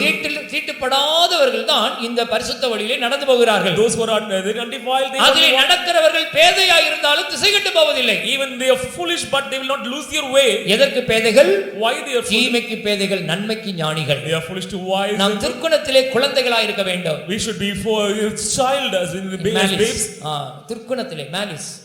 And malice we should தேவனுடைய be babes. பிள்ளைகள் திருக்குணத்திலே குழந்தையா இருக்க வேண்டும். In malice God நன்மைக்கு ஞானியா இருக்க வேண்டும், தீமைக்கு பேதையா இருக்க வேண்டும். இவர்கள் தான் இந்த பரிசுத்த வழியிலே நடக்கிறார்கள், ஜீவனுக்கு போற வழியிலே முன்னேறி செல்கிறார்கள். They are the one who walk in holiness and proceed themselves the way of this path இந்த life. தீட்டுப்படாமல் நம்மை காத்துக்கொள்வதிலே நாம் வைராக்கியமா இருக்க We வேண்டும். should be very zeal protect us from getting. தானியேல் எடுத்துக்கொள்ளுங்கள், தன்னை தீட்டுப்படுத்த மாட்டேன் என்று தீர்மானம் பண்ணிக்கொண்டார். Daniel made a decision that he will not defile himself. தன்னை தீட்டுப்படுத்தலாகாது என்று இருதயத்தில் தீர்மானம் பண்ணிக்கொண்டார். In his mind, in heart, he had a determination not to defile. ராஜாவின் போஜனம், The food. இரண்டாவது திராட்சரசம். The second is இதனால wine. நான் தீட்டுப்பட I மாட்டேன். will not defile myself. ராஜாவின் போஜனம் எதை காண்பிக்கிறது? When we say the food of the போஜனம் king, என்பது சித்தம். ராஜாவின் போஜனம் மனுஷ சித்தத்தை காண்பிக்கிறது. when we say it's the மனுஷரை will of பிரியப்படுத்தி God, மனுஷ சித்தம் செய்து தீட்டுப்படக்கூடாது. we should not please men and try to please உன் them. ஃப்ரெண்ட் உன்னை பாவம் செய்யறதுக்கு கூப்பிடுறான், கம்பெனிக்கு கூப்பிடுறான், நீ போய் செய்யக்கூடாது. பாவம் செய்து மனுஷரை பிரியப்படுத்தி மனுஷ சித்தம் செய்தால் நீ தீட்டு போவாய். If us for a company not go, don't fulfill. திராட்சரசம் பரியாசம் செய்யும் என்று வேதம் சொல்கிறது. The scripture says wine நீதிமொழி will 21 படிக்கிறோம், திராட்சரசம் பரியாசம் செய்யும். Proverbs 1 the wine will mock. பரியாசம் சிற்றின்பம். It is a pleasure of sin. சிற்றின்பங்களுக்கு நீ இடம் கொடுத்தால் உன்னை நீ தீட்டுப்படுத்திக் கொள்கிறாய். If you give room for these little pleasures, you defile yourself. தேவனுடைய பிள்ளை, பரியாசம் என்பது சிற்றின்பம். இந்த சிற்றின்பம் உன்னை தீட்டுப்படுத்துகிறதா? This scornful, this mocking nature கடைசி is நாட்கள் defile you. பரியாசக்காரர்கள் தோன்றுவார்கள். The last time they எங்க mockers பார்த்தாலும் will come. கேலி, கிண்டல், பரியாசம், நக்கல், நையாண்டி தான் இன்னைக்கு காணப்படுகிறது. காரணம், மனுஷர்கள் தீட்டுப்பட்டு போய் இருக்கிறார்கள். They all been not defiled because the all state of mockery are found in this O, world. தானியேல் சொல்கிறான், நான் திராட்சரசத்தினால் தீட்டுப்பட மாட்டேன். Daniel said, I will not நான் defile ராஜாவின் myself போஜனத்தினால் தீட்டுப்பட மாட்டேன். by king's meat. I will not defile தீட்டுள்ளவர்கள் myself. அதிலே கடந்து வருவதில்லை. The unclean shall not pass in. நீ உன்னை சுத்தவானாக காத்துக்கொள், பிறர் செய்யும் பாவங்களுக்கு உடன்படாதே. You make yourselves pure and do not indulge in நம்மை other sins. தீட்டுப்படாமல் நம்ம சுத்தமாய் காத்துக்கொள்ள வேண்டும். We should preserve ourselves pure and not indulge in other sins. ஒரு மிருகம் தன்னை கரைப்படாமல், அசுத்திப்படாமல் தன்னை காத்துக்கொள்வதில் வைராக்கியமாய் இருக்கிறதா? அந்த மிருகத்தை பத்தி நீங்க கேள்விப்பட்டிருக்கீங்களா? Have you heard about a beast which is so great? அந்த மிருகத்தினுடைய பேர் எர்மின். எர்மின் எர்மின் என்றதான ஒரு வகை மிருகம் ஆள்கிறது. இது எங்க இருக்குன்னா, ஐரோப்பாவினுடைய வடபகுதியில் உள்ள காடுகளில் இந்த எர்மின் என்ற மிருகம் இருக்கிறது. In the northern part of European continent. இதனுடைய விசேஷம் என்ன தெரியுமா? What is the peculiarity? இதனுடைய உடம்பு முழுவதும் வெள்ளையான கம்பளி போன்ற ஒரு அழகான ரோமம் ஒன்று இருக்கிறது. அதால தான் மூடிப்பட்டிருக்கும். Its entire skin has been like having a velvet that அந்த மிருகத்தினுடைய ரோமம் வெண்மை தன்மை மாறி விடாதபடி, அழுக்காக்கி விடாதபடி ரொம்ப கவனமா இருக்குமா. எப்ப பார்த்தாலும் ரொம்ப வெள்ளவெளேன்னு நல்ல ஷைனிங்கா இருக்கிற மாதிரி தன்னுடைய உடம்பினுடைய அந்த மேல் பகுதி பத்திரமாக அழுக்குப்படாமல் காத்துக்கொள்ளும். It's so careful to protect its outer skin which is white, his white bush, and it so has a great seal to protect it. இந்த மிருகம் எங்க வாழும் தெரியுமா? மலை பிளவுகளிலும் பொந்துகளிலும் தான் இருக்குமா. In the corner, in the small இந்த மிருகங்களை யாருமே சாதாரணமா பிடிக்க முடியாது. None can easily catch this animal. சாதாரணமா சுலபமா யாரும் இத பிடிக்க முடியாது. Easily we cannot catch this animal. இந்த எர்மின் என்ற மிருகம் இதை பிடிக்கிறதுக்கு என்ன செய்வார்கள் தெரியுமா? You know what the அந்த மிருகங்கள் வசிக்கிறதான பொந்து, அந்த வாசல்ல போய் அந்த குப்பை கூலங்கள் அசுத்தங்கள் தாரெல்லாம் பூசி வச்சிருவாங்க. In that pit which the hole, small hole where the animal dwells, they will throw all the rubbish, all the waste இப்பொழுது material. வேட்டை நாய்களை வந்து இந்த எர்மீன் என்ற மிருகத்தை பிடிக்கிறதுக்கு அனுப்பி விடுவாங்க. They will make the hunting dogs to go and catch this. வேட்டை நாய்களை ஏவி விடும்போது When இந்த வேட்டை நாய்க்கு தப்பிக்கிறதுக்காக இந்த எர்மீன் என்றதான இந்த மிருகம் தன்னுடைய இருப்பிடத்தை நோக்கி வேகமா ஓடும். Is a minute will run quickly, swiftly run to protect itself, to run to ஆனா அந்த place. இருப்பிடத்துல பார்த்தா வாசல்ல பாத்தீங்கன்னா ஒரே குப்பை கூலம் தாறு எல்லாம் பூசி இருக்கு. But in the entrance of its hiding place, all rubbish, all rubbish இத things பார்த்த are there. உடனே On seeing that, தன்னுடைய ரோமம் வெண்மையான அழகான ரோமம் பாழாகி விடக்கூடாது என்பதற்காக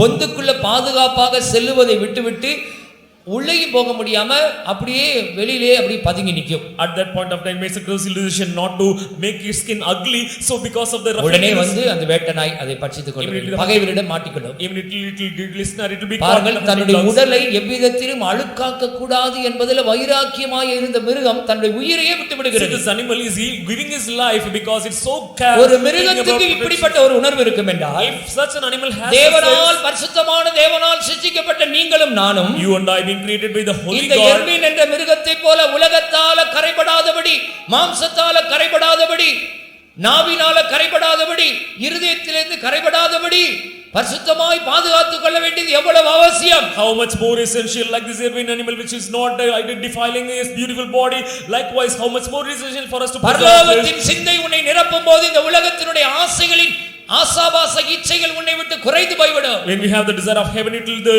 lust towards the lust of this world, it will diminish. பரலோகத்துக்கு போகிற வாசல் அது நீதிமான்களின் பாதை, அது செம்மையான பாதை, இடுக்கம் நெருக்கமான பாதை, இது பரிசுத்தமான பாதை.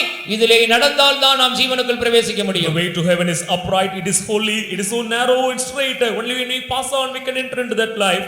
இயேசு இந்த பூமியிலே ஜீவிக்கும் போது When Jesus lived in this earth, ஒரு ஐஸ்வரியமான வாலிபன் வந்து கேட்கிறான், a rich young man came. ஆண்டவரே, நித்திய ஜீவனை பெற்றுக்கொள்ள நான் என்ன செய்வேன்? What shall I do to inherit this eternal life? வாசிங்கள் மத்தேயு 19:16 வசனத்திலிருந்து வாசிக்கும்போது, Matthew chapter 19 verse நித்திய ஜீவனில் நான் பிரவேசிக்க என்ன செய்வேன்? What shall I do that I may have eternal அப்ப life? இயேசு என்ன சொல்லுகிறார்? What Jesus said, சில கற்பனைகள் எல்லாம் சொல்லுகிறார். he says unto commandments. அந்த கற்பனைகள் எல்லாம் நான் சிறு வயது முதல் கைக்கொண்டிருக்கிறேன் என்று சொல்லுகிறார். He said that right from my young age I am just keeping all my these commandments. இயேசு கடைசியாக சொல்லுகிறார், Finally Jesus said, உனக்கு உண்டான எல்லாம் விற்று நீ தரித்திரத்தை கொடுத்து விட்டேன், go sell that thou சிலுவை hast, எடுத்துக்கொண்டு என்னை பின்பற்றி வா, take the cross and follow me. அப்பொழுது பரலோகத்தில் உனக்கு மிகுந்த பொக்கிஷம் Then உண்டாயிருக்கும். in heaven you have great treasures. அவனோ மிகுந்த துக்கத்தோடு போய்விட்டான். With great sorrow he நித்திய went. ஜீவனை சுதந்தரித்துக் கொள்ள முடியவில்லை. He was unable to get this eternal life. அருமையானவர்களே, இந்த சம்பவத்தை வேதத்திலே மத்தேயு, மார்க்கு, லூக்கா 3 நிருபத்திலே நாம் வாசிக்கிறோம். This incident we could read in these three gospels, Matthew, Mark and Luke. நீங்களும் நானும் கூட நித்திய ஜீவனிலே பிரவேசிக்கும்படியாக தான் அழைக்கப்பட்டிருக்கிறோம். You and I are being called to go into this எத்தனை eternal பேர் life. நித்திய ஜீவனிலே பிரவேசிக்கும்படி தான் கர்த்தரை அழைச்சிருக்கிறார் என்ற நிச்சயம் இருக்கிறீர்கள்? அப்படிப்பட்ட மாதிரி ஒரு அலையிலே சொல்லுங்கள். ஹalleluya. நித்திய ஜீவனில் பிரவேசிப்பதற்கு நான் என்ன செய்ய வேண்டும்? What should I do to inherit this eternal life? அந்த வாலிபன் கேட்கிற அழகான கேள்வி. The youth raised a good question. நித்திய ஜீவனை அடைவதற்கு நான் எந்த நன்மையை செய்ய வேண்டும்? What good thing should I do to get this நித்திய eternal life? ஜீவனை சுதந்தரித்துக் கொள்ளும்படி நான் என்ன செய்ய வேண்டும்? What good thing, what should I do that I might have eternal life? இந்த சம்பவத்தை குறித்து இந்த 3 சுவிசேஷங்களை படிக்கிறோம். About this incident we read in these three gospels. இந்த மனிதனை குறித்து 10 குறிப்புகள் சொல்லப்பட்டிருக்கிறது. 10 interpretations have been given. முதலாவது குறிப்பு, இவன் ஒரு தலைவனாய் இருந்திருக்கிறான். First he was a leader. லூக்கா 18 படிக்கும்போது அவன் ஒரு தலைவன். In Luke 18 we could see he is a leader. அவன் சமுதாயத்துல நல்ல ஒரு பெரிய பதவியில் In இருந்திருக்கிறான். the society he had a very good position. இரண்டாவது, Second, அவன் ஒரு வாலிபன் என்று மத்தேயு 19:20 படிக்கிறோம். Matthew 19:20 he was a youth. வாலிப வயசுல ஆண்டவரை தேடி வந்திருக்கிறான். சரியான வயசுல ஆண்டவரை தேடி In the வந்திருக்கிறான். right time, in the right age, youth stage he came to see மூன்றாவது, God. அவனை குறித்து அதிக ஐஸ்வர்யம் உள்ளவன் என்று சொல்லியிருக்கிறார். Third about him, he was rich. பெரிய ஒரு பணக்காரன் தன்னுடைய பணத்தை மேல அந்த பெரிய பணக்காரனா இருந்தா கூட அவன் ஆண்டவரை தேடி வந்திருக்கிறான் என்றால் அது நல்ல காரியம் தான். Clearly speaker understand it's good because he is a அதிக rich man. ஐஸ்வர்யம் உள்ளவன். He is a rich man. நான்காவது, அவன் இயேசு போகிற வழியில ஓடி வந்தான். Fourth, on the way where Jesus when he came ஓடி running, வந்தான் என்றால் he came running ஆண்டவர் means மேல அன்பு, பாசம், ஆசை, நேசம், அதனால தான் ஓடி வருகிறான். such a love, affection towards Jesus. That's உங்களுக்கு ஒருத்தரை பார்த்தனே ஓடி போறீங்கன்னா என்ன அர்த்தம்? if you run towards a அவங்க மேல particular உங்களுக்கு person பயங்கரமான ஒரு ஆசை, பாசம், ஒரு அன்பு இருக்கிறது என்ன அர்த்தம்? because of the passion and love, அதனால தான் ஓடி வருகிறான். you come, he came running. பாசத்தோடு ஓடி வருகிறான். Great passion, he came அடுத்து running. அவன் வந்து முழங்கால் படியிட்டான். Then he knelt ஐந்தாவது down. அவன் முழங்கால் படியிட்டான் என்று He knelt down. ஒரு ஐஸ்வர்யமானவன், நல்ல விலையுயர்ந்த வஸ்திரம் தரித்திருக்கிறவன், அவன் வந்து ரோட்ல வந்து வருகிற வழியில வந்து முழங்கால் போட்டான்னு என்ன அர்த்தம்? A rich man wearing costly apparels on the way, if he knelt down, what does it mean? ரோட்ல வந்து முழங்கால் போட்டுறானா அவன் தாழ்மையுள்ளவன் என்பதை If காண்பிக்கிறது. he is kneeling on the road, that means he is a ஆறாவது அவன் நல்ல போதகரே என்று கூப்பிடுகிறான். 6, a good தேவனை master. குறித்து அவனுக்கு ஒரு நல்ல அறிவு இருந்தது. With God, நல்ல about God, போதகரே எனக்கு நீ நல்ல காரியங்களை போதித்து கொடுக்கிறவர். about God, he said as a good master. ஏழாவது அவன் சரியான கேள்வி கேட்கிறான். See, poses the right question. அவன் கேட்ட கேள்வியில எதுவும் அந்த கேட்ட கேள்வி சரியான கேள்வி. எனக்கு இந்த உலகத்துல வீடு வேணும், ஆஸ்தி வேணும், அந்த காரியம் செய்யணும், இந்த காரியம் செய்யணும், இது அப்படி செய்யறது, பிசினஸ் எப்படி பண்றது, எந்த கேள்வியும் கேட்கல. நித்திய ஜீவனை சுதந்தரித்துக் கொள்ளணும், அதுக்கு நான் என்ன செய்ய வேண்டும்? He did not ask other questions. He asked only one theme. What should I do to get this eternal life? சரியான கேள்வி கேட்டான். He asked the right question. அடுத்து எட்டாவது சிறு வயது முதல் கற்பனைகளை கைக்கொண்டவன். Eighth, right from his young age, he abided by the ஆண்டவர் commandments. சில கற்பனைகளை சொல்லுகிறார். Jesus told the ஒன்னு கொலை செய்யாதிருப்பாயாக. do not kill. சொல்ல ஆண்டவரே நான் கொலை செய்யவே இல்லை. I did not kill. விபசாரம் செய்யாதிருப்பாயாக. Do not commit adultery. ஆண்டவரே நான் விபசாரம் செய்யல. I did not commit adultery. நீ திருடி இருக்க கூடாது, களவு செய்யாதிருப்பாயாக. Do not steal, rob. ஆண்டவரே நான் களவு செய்யல. I have not பொய் stolen. சாட்சி சொல்லக்கூடாது. You should not give ஆண்டவரே false. பொய் சாட்சி சொல்லல. I have not given. தகப்பனையும் தாயும் கனம் பண்ண வேண்டும். Honor your father and mother. ஆண்டவரே எங்க அப்பா அம்மாவெல்லாம் கனம் பண்ணி தான் இருக்கிறேன். I am honoring my father and mother. உன்னிடத்தில் அன்பு கூறுவது போல நீ பிறனிடத்திலும் அன்பு கூற வேண்டும். How you love yourself, you should show your ஆண்டவரே love. என்ன போல நான் மத்தவங்களை நேசிக்கிறேன் Yes, ஆண்டவரே. I love. வஞ்சனை செய்யாது. மார்க் 10:19 சொல்லு, வஞ்சனை செய்யாதிருப்பாயாக. Martin, you யாரை நீ ஏமாத்த கூடாது. do not cheat, deceive. நான் யாரை வஞ்சனை செய்யலாம். I have not deceived anyone. அப்ப சிறு வயது முதல் கற்பனைகளை கைக்கொண்டவன். Right from his young age, he has abided by the commandments. அடுத்து 9வது மார்க் 10:22 இயேசு அவனிடத்தில் அன்பு கூர்ந்தார்னு சொல்லியிருக்கு. In Mark chapter 10, we said Jesus loved தேவனால் அன்பு கூறப்பட்டவன். one who has been loved by God. அடுத்து 10வது ஆண்டவர் சொன்னார் உன்கிட்ட ஒரு குறை தான் இருக்குது. Only one, you already lack one thing. ஆண்டவருடைய பார்வையில ஒரு குறை தான் உனக்கு இருக்குது. In God's eyes, you lack only அவன் one thing. மிகுந்த ஆஸ்தியுள்ளவன் சொல்லியிருக்கு. Mark 10:22 Mark 10:23. மிகுந்த ஆஸ்தியுள்ளவன், ஐஸ்வரியவான், தேவனால் அன்பு கூறப்பட்டவன், அவனிடத்தில் ஒரு குறைவுதான் இருக்கு என்று சொல்கிறார். ஆனால் அந்த ஒரு குறைவை அவனால் சரி பண்ண முடியவில்லை, நித்திய ஜீவனுக்குள்ள பிரவேசிக்க முடியவில்லை. He was having everything, he lacked only one thing, he was unable to rectify it, set right. சமுதாயத்தில் நல்ல ஒரு பதவியில் இருந்தவன். In the society, he had a very good position. சரியான வயதில் ஆண்டவரை தேடி வந்தவன். In the right way, he came seeking God. அதிக ஐஸ்வரியவானாக He இருந்தவன். was a very rich man. ஆண்டவரை தேடி ஓடி பாசத்தோடு வந்தவன். He came running with a great முழங்கால் passion. படியிட்டு தாழ்மையை வெளிப்படுத்தினவன். He knelt down and ஆண்டவரிடத்தில் ஆண்டவரை நல்ல அவரை குறித்து அறிந்திருந்தவன். one who had a very good understanding about நல்ல God. போதகரே என்று கூப்பிட்டவன். One who called good master. சரியான கேள்வியை கேட்டவன். One who raised a good question. சிறு வயது முதல் கற்பனைகளை கைக்கொண்டவன். Right from his young age, by the இயேசுவால் அன்பு கூறப்பட்டவன். one who has been loved by God, Jesus. ஆண்டவரிடத்தில் சொல்கிற ஒரு குறை உன்கிட்ட இருக்குது. You lack one thing. என்ன குறை? What is that? உனக்கு உண்டானவைகளை எல்லாம் விற்று தரித்திரருக்கு கொடு. Go sell what you have and sell it to the poor. சிலுவை எடுத்துட்டு என் பின்னாடி வா. Take the cross and follow me. அவனால் செய்ய முடியவில்லை. He was unable to do it. அருமையானவர்களே, ஐஸ்வரியவான்களுக்கு வேதம் எச்சரிக்கிற ஒரு பயங்கரமான ஒரு சத்தியம் இது. Beloved, this is a great warning given for the rich உனக்கு one. உண்டானவைகளை எல்லாம் விற்று நீ தரித்திரருக்கு கொடு. Go the way, sell whatever thou hast, ஐஸ்வரியத்தின் மயக்கம் ஒரு முள், அது உங்களை வஞ்சித்து விட இடம் கொடுக்க வேண்டாம். Richness, it is a thorn, don't get கடைசி நாளில் ஐஸ்வரியத்தை சேர்த்து வைக்க வேண்டாம். Finally on the last days, don't பரலோகத்தில் உங்களுடைய பொக்கிஷங்களை சேர்த்து வையுங்கள். gather your richest treasures in பூமியிலே heaven. பொக்கிஷங்களை சேர்த்து வைக்க வேண்டாம். Lay not your treasures in this year. உங்களுக்கு உண்டானவைகளை விற்று தரித்திரருக்கு கொடுக்க Go வேண்டும். give, sell it to யார் the இந்த poor. தரித்திரர்? Who are the poor? மூன்று விதமான தரித்திரர் இருக்கிறார்கள். Three poor. ஒன்று உலகத்தில் இருக்கிற தரித்திரர்கள். One, the poor in this world. இயேசு சொல்கிறார், அநீதியான உலகப் பொருளினால ஆத்துமாக்களை சம்பாதிக்க வேண்டும். And we should gather because எதற்கு தேவன் உனக்கு பணத்தையும் ஐஸ்வரியத்தையும் தந்திருக்கிறார்? for what reason God has given you riches and money? வாரி இறைத்து ஏழைகளுக்கு கொடுத்து அநீதியான உலகப் பொருளால் ஆத்துமாக்களை சம்பாதிக்க வேண்டும். You should be so generous to distribute to the இரண்டாவது poor. விசுவாசிகளாகிய தரித்திரர். Second, the நம்முடைய believers மத்தியில் who are விசுவாசிகளாகிய தரித்திரர் இருக்கிறார்கள். amongst us, believers of பரிசுத்த poor. பவுல் கலாத்தியருக்கு எழுதும்போது To Galatians, விசேஷமாக விசுவாச குடும்பத்தாருக்கு நன்மை செய்ய கடவோம். we expect particular, let us give we liberty to give, distribute to Aadhi the நூற்றாண்டில் believers. சரி சமநிலை பிரமாணம் இருந்தது. And there were equal sharing. எல்லாவற்றையும் பொதுவாக வைத்து அனுபவித்தார்கள். They kept everything in common. அவனவனுக்கு தேவையானதை பகிர்ந்து கொடுத்தார்கள். They distributed what has been இது required. தன்னுடையது என்று யாரும் சொல்லவில்லை. They were none boasted that is mine. ஐஸ்வரியவான்கள் ஏழைகளுக்கு கொடுத்து உதவி The செய்தார்கள். rich helped, extended help to the poor. அப்படியே சரி சமநிலை பிரமாணம் They இருந்தபடினால் had a common Aadhi ration. நூற்றாண்டில் ஒரு பெரிய எழுப்புதல் வந்தது. In the first century, great இன்னைக்கு revival. பணக்கார விசுவாசி பணக்காரனாக தான் Today இருக்கிறார். the rich remain as ஏழை rich. விசுவாசி ஏழையாக தான் The இருக்கிறார். poor remain as poor. விசுவாசம் விசேஷமாக விசுவாச குடும்பத்தாருக்கு நன்மை செய்ய வேண்டும். In particular, the believers' family, we should do ஏழை something. தரித்திரர் விசுவாசிகளுக்கு நீங்கள் வாரி இறைத்து கொடுங்கள். We should be so generous to மூன்றாவது distributing தரித்திரர் poor. யார்? Third, poor. அப்போஸ்தலர்களை குறித்து வேதம் சொல்கிறது, அவர்கள் தரித்திரர் எனப்பட்டாலும் அநேகரை ஐஸ்வர்யவான்களாக ஐஸ்வர்யவான்களாக்குறவர்கள். About apostles, though they are poor, they இவர்கள் make உண்மையான rich many. தரித்திரர் அல்ல. They are not இவர்கள் தரித்திரர் எண்ணப்படுகிறவர்கள். They are reckoned as poor. இவர்களுக்கு செல்வம் போய் சேர வேண்டும். And use your riches. தாவீது என்ன சொல்கிறார்? What David King says. என்னுடைய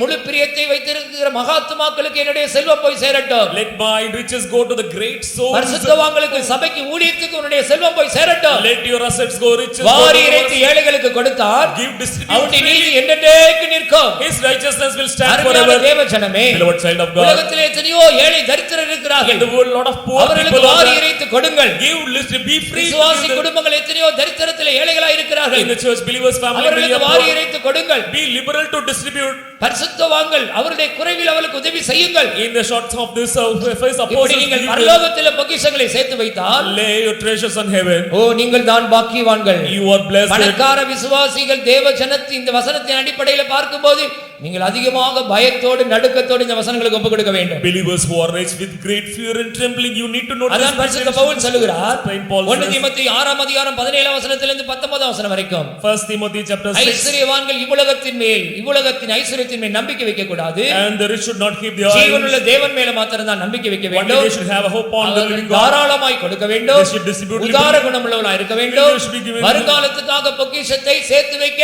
அவர்களுக்கு கட்டளையிடு. சொன்னா அவங்க மண்டையில ஏறாது. அதனால உங்களுக்கு கட்டளையிடு என்று சொல்கிறார். And they command they should gather riches only in heaven. ஐஸ்வர்யவான்களுக்கு கட்டளையிட்டு பரிசுத்த பவுல் தீமோத்தேயுக்கு சொல்லுகிறதான சத்தியம். And these are the doctrine truths as Timothy says to the rich. ஐஸ்வர்யத்தின் மயக்கம் ஒரு முள் அருமையானவளே. Beloved, this is a stone. இந்த ஐஸ்வர்யவானுக்கு பணம் இருந்தது, ஆஸ்தி இருந்தது, சொத்து இருந்தது, எல்லாம் இருந்தது. The rich man had assets, ஆனால் riches, possessions, money, மற்றவர்களுக்கு கொடுக்க முடியவில்லை. but he was unable to sell it. ஐஸ்வர்யவான்கள் உதார குணமுள்ளவர்களாய் இருக்க வேண்டும். Rich should be free in distributing அதனால தான் liberally. வேதம் சொல்லுகிறது, ஐஸ்வர்யவானாக விரும்பாதே, Never become to be rich. ஐஸ்வர்யவானாக பிரயாசப்படாதே, Never be anxious to become rich. ஐஸ்வர்யவானாக தீவிரிக்காதே, Don't be hastened to become rich. ஐஸ்வர்யத்தை சேர்த்து வைக்காதே, Don't gather more riches. ஐஸ்வர்யத்தை நம்பாதே, Don't trust in the ஐஸ்வர்யம் riches. விருத்தியானால் உன் இருதயத்தை அதன் மேல் வைக்காதே, If the riches abound, don't keep your heart ஐஸ்வர்யத்தை on. குறித்து மேன்மை பாராட்டாதே. Don't boast about your பணம் riches. பாதாள மட்டும் பாயும் என்று உலக பழமொழி இருக்கிறது. The proverb of this world says that பண ஆசை எல்லா தீமைக்கு வேறாய் இருக்கிறது. the money is the root cause of நீங்கள் all பண evil. ஆசை இல்லாதவர்களாய் நடந்து Not having the love of உங்களுக்கு money. இருக்கிறவைகள் போதும் என்று எண்ணுங்கள். Be content with what you have. Hallelujah.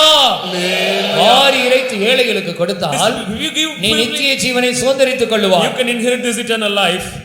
John D Rockefeller என்ற ஒரு கோடீஸ்வரர் 33 வயசுலயே அவர் கோடீஸ்வரர் ஆயிட்டார். John D. Rockefeller, he was a multi-millionaire. 43வது வயசுல ஒரு உலகத்துல ஒரு பெரிய கம்பெனியை உருவாக்கினார். At the age of 43, he gave 53வது வயசுல உலகத்துல பெரும் பணக்காரரா மாறிட்டார். At the age of 53, he was one of the 33 வயசுல கோடீஸ்வரர் ஆயிட்டாரு. At the age of 33 itself, John D Rockefeller. John D. Rockefeller. 43வது வயசுல உலகத்துல பெரிய ஒரு கம்பெனி ஆரம்பிச்சாரு. 43, he started a big company. 53வது வயசுல உலகத்துல முதல் பெரும் பணக்காரரா மாறிட்டார். At the age of 53, he was the top.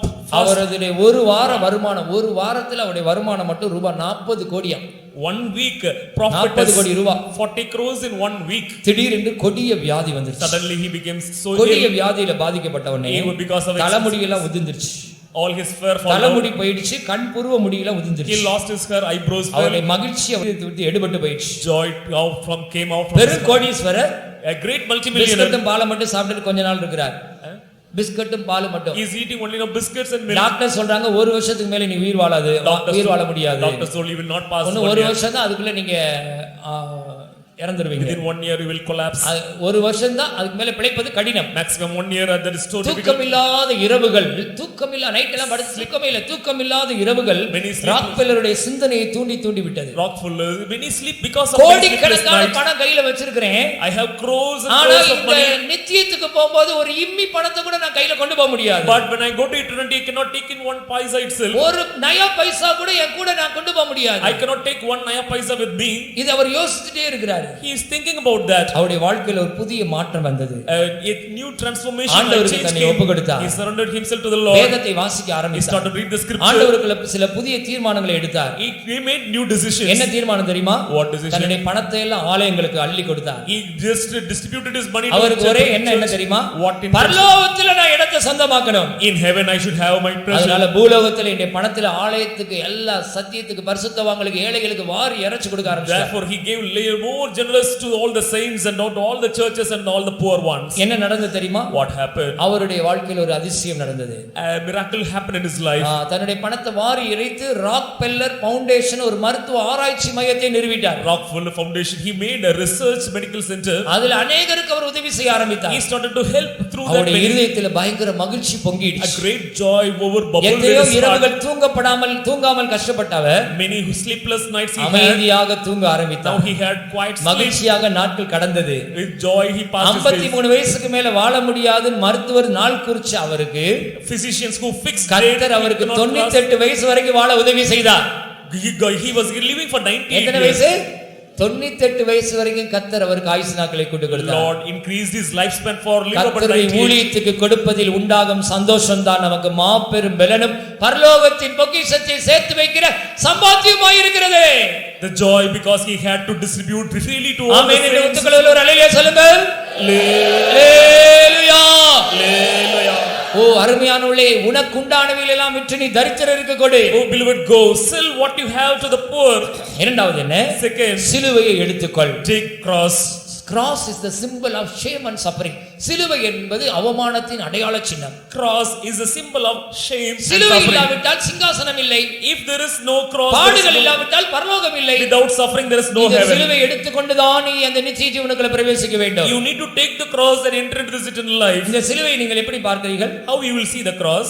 இந்த ஒரு வெர்டிகல் லைன் அது ஒரு ஹரிசாண்டல் லைன் கிராஸ் பண்ணுது. There is a vertical line, a இந்த horizontal line. நேர்கோடு, இந்த நேர்கோடு வந்து நான் என்றதான எழுத்து. The vertical line is I. இந்த ஹரிசாண்டல் கிடைமட்ட கோடு அல்ல என்றது. நான் அல்ல, அதுதான் சிலுவை. The horizontal, not I. நான் அல்ல என்று நீங்கள் சொல்லிக்கொண்டு ஜீவித்தால் நீங்கள் சிலுவையின் அனுபவத்துக்குள்ள வருகிறீர்கள். If you say living not I, then you come to the experience of living the நீங்கள் cross. சிலுவையில் அறையப்பட்டவராக ஜீவிக்க You வேண்டும். will be found, you should be found crucified in the நான்கு cross. காரியங்களை சிலுவையில் அறைய வேண்டுமா? 4 things you need to நம்முடைய crucify. வேதம் சொல்லுகிறது ஒரு மனுஷன் நான்கு காரியங்களை சிலுவையில் அறைந்து கொண்டு ஜீவிக்க The வேண்டும். scripture says that a person needs to ஒன்று, crucify. பழைய மனுஷனை சிலுவையில் அறைய வேண்டும். You need to crucify the old man on the cross. இரண்டாவது, Second, பரிசுத்த பவுல் சொல்ல உலகம் எனக்கு சிலுவையில் அறைந்திருக்கிறது. Saint Paul says உலகத்தை சிலுவையில் அறைய வேண்டும். crucify the world on the cross. மூன்றாவது, கிறிஸ்துவினுடையவர்கள் மாம்சத்தின் ஆசை இச்சைகளையும் சிலுவையில் Those அறைந்திருக்கிறார்கள். who are Christ, they have crucified their life, மாம்சத்தையும் ஆசை இச்சைகளையும் சிலுவையில் அறைய the வேண்டும். flesh, lust and affliction. நான்காவது, நான் என்ற சுயம் சிலுவையில் அறையப்பட வேண்டும். Fourth, the self. That should முதலாவது be பழைய மனுஷன் சிலுவையில் அறையப்பட first, வேண்டும். old man should be இது எப்படி crucified. சம்பவிக்கிறது? When this is happening, ரோமர் 6:6 ஞானஸ்நானம் எடுக்கும்போது பழைய மனுஷன் சிலுவையில் அறையப்பட்டது என்று அறிந்திருக்கிறோம். in Romans chapter 6 verse 6 we read that the old man is crucified on the cross when பழைய he got மனுஷன் baptism. பீடி குடிச்சு சிகரெட் குடிச்சு தவறான பழக்க வழக்கங்களை செஞ்சு அசுத்தமான பாவ பழக்கங்களுக்கு அடிமைப்பட்ட அந்த பழைய மனுஷனுடைய செய்கைகளை களைந்து போட்டு அவன் சிலுவையில் அறையத்தான் வேண்டும். To lay on the habits, bad habits of the old man and we need to crucify on the cross. இரண்டாவது, உலகத்தையும் அதன் ஆசை இச்சைகளையும் உலகத்தினுடைய வழிபாடுகள், சிற்றின்பங்கள், ஆசைகள், மோகங்கள், துர்இச்சைகள் எல்லா உலகத்தினுடைய எல்லா வேஷங்களையும் மாயைகளையும் சிலுவையில் அறைய வேண்டும். Second, the fashions, all the rudiments of this world, the worldly things, we need to crucify it. கலாத்தியர் 6:14 படிக்கிறோம். Galatians 6. மூன்றாவது, கிறிஸ்துவினுடையவர்கள் மாம்சத்தையும் ஆசை இச்சைகளையும் சிலுவையில் அறைந்திருக்கிறார்கள். Those who are Christ, they have crucified their flesh, lust and affections on the cross. இந்த மாம்சத்தின் ஆசை இச்சைகளை சிலுவையில் அறைக்கதான் கர்த்தர் நமக்கு அபிஷேகத்தை தந்திருக்கிறார். God has anointed us so that to crucify this flesh, lust and affections. ஆவியினாலே சரீரத்தின் செயலை அழித்தால் பிழைப்பீர்கள். You will live if you mortify your body members. அபிஷேகம் நமக்குள்ள வந்து இறங்கினால் When anointing இந்த descends, மாம்சத்தை சுட்டெரித்து சாம்பலாக்கி விடலாம். we will burn and ash. அக்கினி அபிஷேகம் நமக்கு தேவை. Fiery anointing we are in need. உலகத்தை நீங்கள் சிலுவையில் அறைய வேண்டும் என்றால் If you want to crucify this உலகத்தால் world, அல்லாத போல வேறுபாட்டின் ஜீவியம் செய்ய you வேண்டும். need to live a life of separation. பழைய from the மனுஷனை world. சிலுவையில் அறைய வேண்டும் என்றால் If you crucify the old ஞானஸ்நான man, சத்தியத்துக்கு அப்படியே கீழ்ப்படிய வேண்டும். obey to the truth of water இனி baptism. நான் என்பதை சிலுவையில் அறைய வேண்டும். Crucify the self. கலாத்தியர் 2:20 பரிசுத்த பவுல் சொல்கிறார், Galatians chapter 2. நான் கிறிஸ்துவுடனே சிலுவையில் அறையப்பட்டேன். I am crucified with Christ on நான் the cross. சிலுவையில் அறையப்பட்டிருக்கிறேன். I am crucified. சுயத்தை சிலுவையில் அறைய வேண்டும் என்றால் Crucify the self. ஓ நமக்கு நான் அல்ல என்னில் இருக்கிற கிருபைக்கு நீங்கள் தாழ்த்தி ஒப்பு கொடுக்க வேண்டும். Not I, not I. The grace we should give you point. சுயத்தை அக்கினி அபிஷேகத்தினால் சாம்பலாக்கி சிலுவையில் அறைவோமாக. Let us crucify. Let us burn. ஹல்லேலூயா. சிலுவையை பற்றி உபதேசம் கெட்டுப்போலுக்கு பைத்தியமா இருக்கிறது. It is for those who perish. நமக்கோ அது நித்திய ஜீவனை தருகிறது. But it gives the power of God. It gives அதுவோ eternal நமக்கு life. பலனாய் இருக்கிறது. It is the power, strength. அடுத்து அவரை பின்பற்ற வேண்டும். Next we need to follow. இயேசு சொல்லுகிறார், உனக்கு உண்டான எல்லாம் விற்று Go sell. தரித்திரருக்கு கொடு, Give it to the poor. பிற்பாடு சிலுவை எடுத்துக்கொள், Take your cross. அனுதினம் சிலுவை எடுத்துக்கொள், Every day take your என்னை cross. பின்பற்று. Follow me. ஆண்டவரை நாம் எப்படி பின்பற்ற வேண்டும்? How we need to follow Jesus. காலேபு சொல்லுகிறான், உத்தமமாய் கர்த்தரை பின்பற்றினேன். I followed uprightly. உத்தமமாய் கர்த்தரை பின்பற்றுவோமாக. Let us follow uprightly the தாவீது Lord. பூர்ணமாய் கர்த்தரை பின்பற்றினார். Perfectly he followed முழு the Lord. இருதயமாய் கர்த்தரை பின்பற்றினார். Wholeheartedly he சீஷர்கள் இயேசுவின் அடிச்சுவடுகளை பின்பற்றினார். Disciples followed the footsteps. எல்லாவற்றை விட்டு அவரை பின்பற்றினார்கள். They left everything and followed. நீங்களும் நானும் அவருடைய அடிச்சுவடுகளை பின்பற்றும்படியாக You அழைக்கப்பட்டிருக்கிறோம். and I have been called to follow his Uttama footsteps. இருதயத்தோடு கூட, With upright heart. பூரண விசுவாசத்தோடு கூட, With a perfect peace. முழு இருதயத்தோடு கூட, With the whole heart. சந்தோஷத்தோடு கூட, With all joy. விசுவாசத்தோடு கூட Faith. அவருடைய அடிச்சுவடுகளை பின்பற்றி We following his அந்த footsteps. பரம கானானை நோக்கி பிரயாணம் போவோமாக. Follow the heavenly Canaan. அவர் எங்கேயோ, அந்த ஆட்டுக்குட்டியானவர் எங்கேயோ, Where the Lamb of அவருடைய God. அடிச்சுவடுகளை பின்பற்றி செல்லும்படியாக நீங்களும் நானும் You அழைக்கப்பட்டிருக்கிறோம். and I have been called to follow his இயேசு ஒரு footsteps. முன்மாதிரியை வைத்து போயிருக்கிறார். Jesus set an example. அவருடைய அடிச்சுவடுகளை பின்பற்றி They follow his அவர் இருக்கிற footsteps. அதே சிங்காசனத்துக்கு நாம் போக வேண்டும். In the same throne where he is seated. அதுதான் நம்மை குறித்து தேவன் வைத்திருக்கிற நோக்கம். That is the purpose God has with our அருமையான hearts. தேவஜனமே, Beloved child of God. அவருடைய அடிச்சுவடுகளை பின்பற்றுவோம். Follow his அவருடைய footprints. சிலுவை எடுத்துக்கொள்வோம். Take the cross. எல்லாவற்றுக்கும் மேலாக Above இந்த all, கடைசி நாட்களிலே in the last ஆண்டவர் days, நமக்காக நித்திய ஜீவனிலே சில ஆளுகையை வைத்திருக்கிறார். God has reigning in this eternal life. எல்லாரும் கொஞ்ச நேரம் அந்த பரலோகத்தின் அந்த ஆளுகைக்கு நம்ம தரிசனத்துல போவோமாக. Let us have a vision about that reigning, how will be reigning. ஜீவனிலே நாம் அங்கே பிரவேசித்த பிற்பாடு, After entering அந்த that life, நித்திய ஜீவனுக்குள்ள நாம் அங்கே பிரவேசிக்கும் போது and when we enter in the eternal life, ஜீவனுக்குரிய காரியங்கள் அங்க என்னென்ன இருக்கிறது? what things are there for life? எல்லாரும் சற்று நீங்களுடைய மனக்கங்களை அந்த தரிசனத்திலே நீங்கள் அந்த பரலோகத்துக்கு நீங்கள் கொண்டு போங்கள். Focus your mind attention towards that vision heaven. அங்கே முதலாவது ஜீவ புஸ்தகம் இருக்கிறது. First, the book of life is there. இரண்டாவது ஜீவ கிரீடம் இருக்கிறது. Second, ஜீவ கிரீடம், the crown throne of life is there. மூன்றாவது ஜீவ விருட்சம் இருக்கிறது. The trees of life, நான்காவது ஜீவ விருட்சத்தின் கனி the இருக்கிறது. fruits of the trees of life. அஞ்சாவது ஜீவ தண்ணீர் உள்ள நதிகள் ஓடுகிறது. This river living waters. அங்கே ஜீவ புஸ்தகம் இருக்கிறது. The book of life is அந்த there. ஜீவனுக்குள் பிரவேசிக்கிறவர்கள், Those who enter into that ஜீவ life, புஸ்தகத்தில் பேர் எழுதப்பட்டிருக்கிறவர்கள் மாத்திரம் தான் அங்க உள்ள போக முடியும். only those whose names have been written in the book of life. எல்லாரும் அந்த பரலோகத்துக்குள்ள போக முடியாது. All cannot go to the, ஜீவனில போய் ஆளுகை செய்ய முடியாது. they cannot reign. அருமையானவர்களே, எல்லாரும்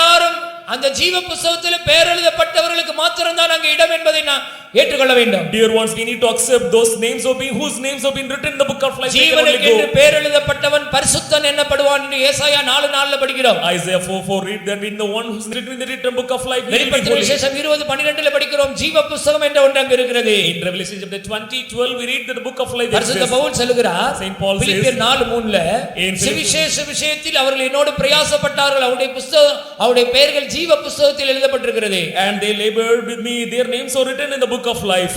நீங்கள் பாவ மன்னிப்புக்கென்று நீங்கள் தேவனுடைய ஜீவனை பெற்றுக்கொண்டு நீங்கள் உண்மையாகவே ஆண்டவருடைய பிள்ளையாய் மாறி இருப்பீர்கள் என்றால், பாவத்தை விட்டு மனம் திரும்பி பரிசுத்தமாய் ஜீவிக்கும்படி ஒப்புக் கொடுப்பீர்கள் என்றால், உங்களுடைய பெயர்கள் ஜீவ புஸ்தகத்தில் எழுதப்படும். Being convicted, having the forgiveness of sins, when you are washed, then surely your names will be written in the book of life. சுவிசேஷ விஷயத்திலே பரிசுத்தவான்களுக்கு நீங்கள் மிகவும் பிரயாசப்படுவீர்களாய் இருந்தால், உங்களுடைய நாமங்கள் ஜீவ புஸ்தகத்தில் எழுதப்படும். If you yield yourself help for the fellow laborers, then your names will be written in the book of life. Mary Baxter என்றதான ஒரு பெண்மணி ஒரு கண்ட தரிசனத்திலே ஜீவ புஸ்தகத்தில் அநேகருடைய பெயர்கள் கிறுக்கப்பட்டிருக்கிறதை பார்த்தார்களாம்.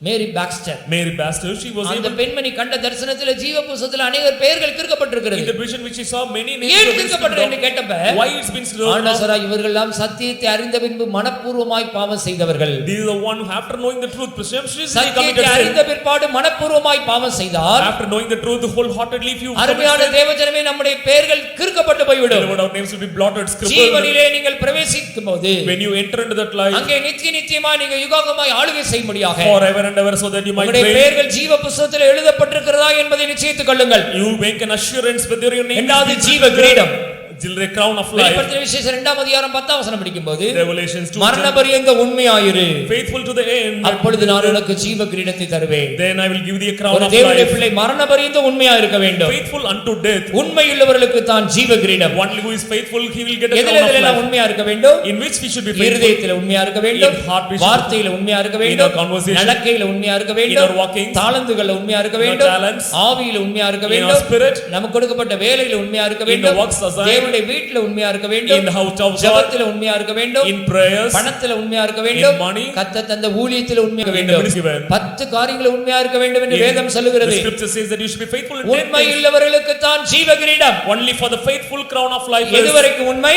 till what? மரண பரியந்த உண்மை. Till unto death. மரண பரியந்த உண்மையாயிருந்தால் உனக்கு ஜீவ கிரீடம். I will give you a crown of life if you are faithful unto யாக்கோபு death. 1:12 படிக்கிறோம். James 1. சோதனையை சகித்து உத்தமன் என்று விளங்கினவனுக்கு ஜீவ கிரீடம். And one who the crown of life will be given when he is tried. மனுஷர்கள் உன்னை சோதிப்பார்கள், Men will tempt you. பிசாசு உன்னை சோதிப்பார், Satan will tempt நீ you. உன்னுடைய சுய இச்சையினால் சோதிக்கப்படலாம், By your own lust you might be கர்த்தர் உன்னை சோதிப்பார். Lord will also test மனுஷன் you. உன்னை சோதிக்கும்போது நீ Men, தப்பித்துக் கொள்ள வேண்டும். you should escape. பிசாசு உன்னை சோதிக்கும்போது When devil tempts நீ அதை you, ஜெயிக்க You வேண்டும். should overcome. சுய இச்சை சோதிக்கும்போது With your own நீ lust, இடம் கொடுக்க கூடாது. you should not give room. கர்த்தர் உன்னை சோதிக்கும்போது When Lord tests நீ you, பொறுமையாய் இருந்தால், if you are patient, உத்தமன் என்று விளங்க பண்ணினால் If you pull உனக்கு yourself தான் upright, ஜீவ கிரீடம். surely for you. Hallelujah. Hallelujah. பிசாசு உன்னை சோதிப்பான், Satan will train நீ you. ஜெயம் எடுக்க வேண்டும். You should மனுஷன் overcome. உன்னை சோதிப்பான், Men will test அவனுடைய you. கண்ணிகளை தந்திரமாய் அறிந்து நீ தப்பித்துக் கொள்ள You வேண்டும். should know his snares and உனக்குள்ள escape. இருக்கிற சுய இச்சையினால் உனக்கு சோதனை வரும், By your own lust நீ you will இடம் have. கொடுக்க கூடாது. Don't give room. கர்த்தர் உன்னை சோதிப்பார், The Lord will try ஆனால் நீ you. உத்தமனாய் விளங்க வேண்டும். Prove yourself as சோதனையை upright. பொறுமையாய் சகிக்க வேண்டும். Endure with all அவர்களுக்கு temptation. தான் ஜீவ கிரீடம். For them is the crown அவர்களுக்கு of தான் life. ஜீவ கிரீடம். For them is the crown of life. Hallelujah. Hallelujah. அடுத்து ஜீவ விருட்சம். Next, the trees of வெளிப்படுத்தின life. விசேஷம் 22:2 படிக்கும்போது Revelation 22. அங்கே ஜீவ விருட்சம் இருக்கிறது. Trees of life. யாருக்கு அந்த ஜீவ விருட்சம்? For whom? அவருடைய கற்பனைகளின்படி செய்கிறவர்களுக்கு. For those who abide by the ஜீவ commandments. விருட்சத்தின் மேல் அதிகாரத்தை தருகிறார். He gives dominion over the tree. இந்த பூமியில ஜீவிக்கிற நாட்களிலே In the days when we அவருடைய live on this கற்பனைகளின்படி செய்ய வேண்டும். We should abide, do according to his ஆரோக்கியமுள்ள commandments. நாவு ஜீவ விருட்சம், And நீதிமானுடைய வாய் ஜீவ விருட்சம், the mouth of the wicked is ஞானவான்களுடைய tree of life. போதகம் ஜீவ The விருட்சம். counsel of the இந்த righteous. அனுபவம் உனக்குள்ள இருந்தால் If you have such an பரலோகத்திலே experience, ஜீவ விருட்சத்தின் மேல உனக்கு அதிகாரம் உண்டு. in heaven you will have dominion over the tree of life. அது மாத்திரமல்ல, Not only that, நமக்கு ஜீவ விருட்சத்தின் கனியை அங்க போய் புசிக்க போகிறோம். we are going to eat the fruit of the யாருக்கு tree of ஜீவ life. விருட்சத்தின் கனியை கர்த்தர் புசிக்க கொடுப்பார்? Whom the Lord will allow to eat the fruit of the tree ஜீவ of life. விருட்சத்தின் கனியை யார் புசிப்பார்கள்? Who will eat the fruit of the tree of life? ஜெயங்கொள்ளுகிறவன். Overcomers. வெளிப்படுத்தின விசேஷம் 2:7 படிக்கும்போது Revelation 2:7. ஜெயங்கொள்ளுகிறவன் எவனோ? One of those who எல்லாரும் சத்தமா overcomes. சொல்லுங்க, ஜெயங்கொள்ளுவன் எவனோ ஜெயம் கொள்ளுகிறவன் எவனோ அவனுக்கு தான் ஜீவ விருட்சத்தின் கனி. அவனுக்கு தான் கர்த்தர் அவனுக்கு தான் ஜீவ விருட்சத்தின் கனியை தருகிறார். Only the Lord will give him the பாவத்தை ஜெயிக்க வேண்டும், overcoming sin, சாபத்தை ஜெயிக்க வேண்டும், overcoming curse, வியாதியை ஜெயிக்க வேண்டும், defeat this மரணத்தை ஜெயிக்க வேண்டும், this death, பிசாசை ஜெயிக்க வேண்டும், devil, உலகத்தை ஜெயிக்க வேண்டும், the world, பாதாளத்தை ஜெயிக்க வேண்டும். grave or hell also. ஹல்லேலூயா. நான் ஜெயம் கொண்டு என் பிதாவின் சிங்காசனத்தில் உட்கார்ந்தது போல As how I overcome Jayam sin. கொள்ளுவன் எவனோ Who- அவனும் என்னுடைய சிங்காசனத்தில் உட்காரும்படி To him that நான் overcomes, அவனுக்கு அருள் செய்வேன். I will help him. ஜெயம் கொள்ளுவனுக்கு தான் ஜீவ விருட்சத்தின் கனி. One who overcomes, he will get the fruit of the அடுத்த tree of life. சிங்காசனத்தின் மத்தியில் இருந்து From the ஜீவ midst of the தண்ணீர் throne, நதிகள் ஓடி வருகிறது. rivers of living water. இந்த பூமியில ஜீவிக்கிற நாட்களிலே In the days when we live this விசுவாசிகளுடைய உள்ளத்தில் இருந்து Out of the people, ஜீவ தண்ணீருள்ள நதிகள் புறப்பட்டு ஓடுகிறது. rivers of living water will இந்த come. அனுபவம் உனக்குள்ள இருந்தால், If you have such இந்த an அனுபவத்தை experience, பாதுகாத்துக் கொண்டு நீ ஜீவனில் வளர்ந்து முன்னேறினால், if you protect this experience and அந்த grow on, சிங்காசனத்திலிருந்து வருகிற ஜீவ தண்ணீருள்ள நதியிலே நீ பருகி பானம் பண்ணுவாய். you will drink from the waters for proceeds O, from the அது throne. பொன்னால் ஆன நகரம். It is a golden அது city. பொற்தல வீதியிலே நாம் நடக்க போகிற ஒரு We are going to அனுபவம். walk in the streets of அங்கே gold. ஜீவாதிபதி வீற்றிருக்கிறார். Prince of Peace will be seated ஜீவனின் there. அதிபதி இயேசு அந்த சிங்காசனத்திலே வீற்றிருக்கிறார். Jesus, the Prince of Peace, will be நம்முடைய seated on the throne. சிரசிலே பொற்கிரீடம் வைக்கப்பட போகிறது. He will walk the ஜீவ விருட்சத்தை நாம் போய் அங்க ஜீவ விருட்சத்தின் மேல் அதிகாரம் நமக்கு உண்டாக போகிறது. We'll be having a dominion over the ஜீவ tree of விருட்சத்தின் life. கனியை புசிக்க We are போகிறோம். going to eat from the ஜீவ fruit. தண்ணீருள்ள நதியிலே பானம் பண்ண We are going போகிறோம். to drink waters from the living O, water. ஜீவனிலே நாம் ஆளுகை செய்யும்படியாக கர்த்தர் நம்மை அழைத்திருக்கிறார். His crown of life has been given to the சாதாரணமான ஒரு ஜீவியத்துக்கு கர்த்தர் நம்மை அழைக்கவில்லை. Lord has not called for a simple நம்முடைய life. ஜீவாதிபதி நம்மை சேர்க்க சீக்கிரம் வர போகிறார். Our Prince of Life very soon is coming. இந்த சத்தியங்களை எல்லாம் ஆமென் என்று ஒத்துக்கொள்கிறவர்கள், Those who say these two இந்த are amazing. உபதேசங்களுக்கு தங்களை ஒப்புக்கொடுக்கிறவர்கள், Those who are surrendering for this இப்பொழுதே doctrine, நீங்கள் கண்களை மூடுங்கள். close your eyes. for a முழங்கால் moment. படிட்டு அந்த சிங்காசனத்தை நோக்கி பார்ப்போம். Kneel down, look your eyes. அந்த have your ஜெயம் eyes. எடுத்த இயேசு மகாராஜா அங்கே வீற்றிருக்கிறார். Jesus, the King of Kings, being seated அந்த there. ஜீவாதிபதியினிடத்தில் இருந்து In the- from the peace இந்த மாலை வேளையிலே உனக்கு ஜீவன் புறப்பட்டு வர in போகிறது. this evening, life நீ proceeds out. ஜீவனை பெற்றுக்கொள்ள போகிறாய். You are going to நீ receive the life. ஜீவனிலே வளர போகிறாய். You are going to grow. நீ ஜீவனிலே முன்னேறி போக போகிறாய். Press forward in ஜீவனிலே that. பூரணப்பட போகிறாய். Going to get perfected. ஜீவனிலே பிரவேசிக்க போகிறாய். Going to enter ஜீவனிலே life. ஆளுகை செய்ய போகிறாய். Going to reign in இதோ life. நான் ஜீவன் உண்டாயிருக்க வந்தேன். Behold, I have come to அந்த give அந்த ஜீவன் பரிபூர்ணப்பட வந்து that came to கர்த்தருடைய நித்திய ஜீவனுக்கு என்று அழைத்திருக்கிறார். Lord has qualified நீ you for life, மரணத்துக்குரியவன் அல்ல, not for death, சாத்தானுக்குரியவன் அல்ல, not for devil, நீ உலகத்துக்குரியவன் அல்ல, not for நீ world, பாதாளத்துக்குரியவன் அல்ல, not for the hell, நீ பாவத்துக்குரியவன் அல்ல, not for sin, நீ எந்த மனுஷனுக்கும் சொந்தம் அல்ல, you are not நீ இயேசு மகா ராஜாவுக்கு தான் சொந்தம். you belong to King இப்பொழுது Jesus. நீ முழங்கால்களை முடக்கி Kneeling அந்த down, சிங்காசனத்தின் ராஜாவை நோக்கி பார். look unto the அவரிடத்திலிருந்து ஜீவன் புறப்பட்டு வருகிறது. from him இதோ life, அநேகரை இந்த ஜீவன் தொட போகிறது. many have been touched முழங்காலில் நிற்கிற ஒவ்வொருவர் மேலும் அந்த ஜீவன் பாய போகிறது. upon everyone here the life நம்மை going to உண்டாக்கின touch கர்த்தருக்கு முன்பாக before God who பணிந்து created us. குனிந்து முழங்கால் படியிட கடவோம். வாருங்கள், Come, let us kneel down நம்மை before உண்டாக்கின him. கர்த்தருக்கு முன்பாக Before God who has பணிந்து created us. குனிந்து முழங்கால் படியிட கடவோம். வாருங்கள், Let come, let us kneel அவரே down. நம்முடைய ராஜாதி ராஜா, He is the King of அவரே kings. நம்முடைய மகிமையின் ராஜா, He is the glorious அவரே King. நித்தியானந்தமுள்ள ஏக சக்கராதிபதி. He is omnipotent உன்னை God. சிருஷ்டித்தவர் அவர்தான், He is the one who உன்னை பேர் சொல்லி அழைத்தவர் He அவர்தான், is the one who has called you by உனக்காக name. ஜீவன் தந்தவர் He அவர்தான், is the one who gave life. ஆடுகளுக்காக ஜீவன் தந்த நல்ல மேய்ப்பர். The good shepherd gave life for us in இது the செம்மையான வழி, right way. இது நீதிமான்களின் வழி, The way of the இது righteous. இடுக்கம் நெருக்கமான வழி, It is a narrow and straight way. இதுதான் சீயோனுக்கு போகிற வழி, This is the way இதுதான் leading to the புதிய throne. எருசலேமுக்கு This போகிற is the வழி, way near to Jerusalem. இதுதான் பரிசுத்தமான வழி, This is the holy இது way, நேர்மையான வழி, the upright இது way, உண்மையான வழி, the true way. இது மெய்யான வழி, This is the true way, இது true way. சத்திய வழி, This is the true இது way. மெய்யான நீதியின் வழி, This is the true right way. இது உன்னை பரம கானானுக்கு கொண்டு போகிற வழி. This is the way leads to eternal இந்த Canaan. வழியிலே வருகிறவர்கள் திசை கட்டு போவதில்லை, Blessed are those who will not lose their way. அவர்கள் ஒரு நாளும் திசை கட்டு போவதில்லை. Never they will lose their way. ஓ, கர்த்தர் இந்த வழியில உன்னை கொண்டு வந்திருக்கிறார். Oh, the Lord has brought you here. இன்றைக்கு இந்த வழியிலே கர்த்தர் உன்னை கொண்டு வந்ததற்கு அத்தாட்சியாக The Lord has brought you here. இன்றைக்கு ஒரு அபிஷேகம் உண்மையில் இறங்க போகிறது. An anointing going to கரங்களை descend on தட்டி you. கவர்த்தி கொண்டே இரு. Clap your hands. உன்னுடைய and just சரீரத்தை விட்டுக்கொடு. leave your body. கர்த்தருடைய வல்லமை உண்மையில் இறங்குகிறது. The power of God is புதிய ஜீவனுக்குரிய வல்லமை in newness of life. சிங்காசனத்தில் இருந்து இறங்கி வருகிறது. From the throne it is. இதோ அது உன்னை தொட போகிறது. Behold, it is going to touch O, you. உனக்கு உண்டானவைகளை எல்லாம் விட்டு தரித்திரருக்கு கொடு. Oh, girl, sell, distribute to the சிலுவையை poor. எடுத்துக்கொள், Take the cross. சிலுவையை எடுத்துக்கொள், Take the cross. அவரை பூர்ணமாய் பின்பற்று, Perfectly follow முழு him. இருதயத்தோடு பின்பற்று, With the whole heart. உத்தமமாய் பின்பற்று, The whole heart. சிலுவையை சந்தோஷமாய் எடுத்துக்கொண்டு With முன்னேறி all sell. all gladness, take the cross and பழைய மனுஷனை சிலுவையில் அறைந்து விடு, crucify the old man on the cross. உலகத்தை சிலுவையில் அறைந்து விடு, Crucify the world. மாம்சத்தின் ஆசை இச்சைகளை சிலுவையில் அறைந்து விடு, Crucify the lust, flesh. நான் என்ற சுயத்தை சிலுவையில் அறைந்து விடு. That self you crucify. இந்த உபதேசம் உனக்கு பலனாய் இருக்கிறது. This gives us a கெட்டு strength. போவளுக்கு அது பைத்தியம், It is foolishness of விசுவாசிக்கிற flesh. உனக்கோ அது ஜீவ பலனாய் இருக்கிறது. It is the power of God for நீ you. ஒன்றுக்கும் அடிமைப்பட வேண்டாம், Don't be a slave நீ to it. தேவனுக்கு மாத்திரம் அடிமை என்று சொல்லு. I am a slave only to God. பரிசுத்தமாகுதல் உனக்கு கிடைக்கும் பலன். This is a strength. முடிவோ நித்திய ஜீவ. The end is everlasting life. ஆண்டவரிடத்தில் சொல்லு, ஆண்டவரே உமக்கு தான் அடிமை. Open your mouth and say, I am a வாயை திறந்து servant. ஆண்டவரிடத்தில் சொல்லிக் கொண்டே இரு, I say to the நான் Lord, பாவத்துக்கு அடிமை அல்ல.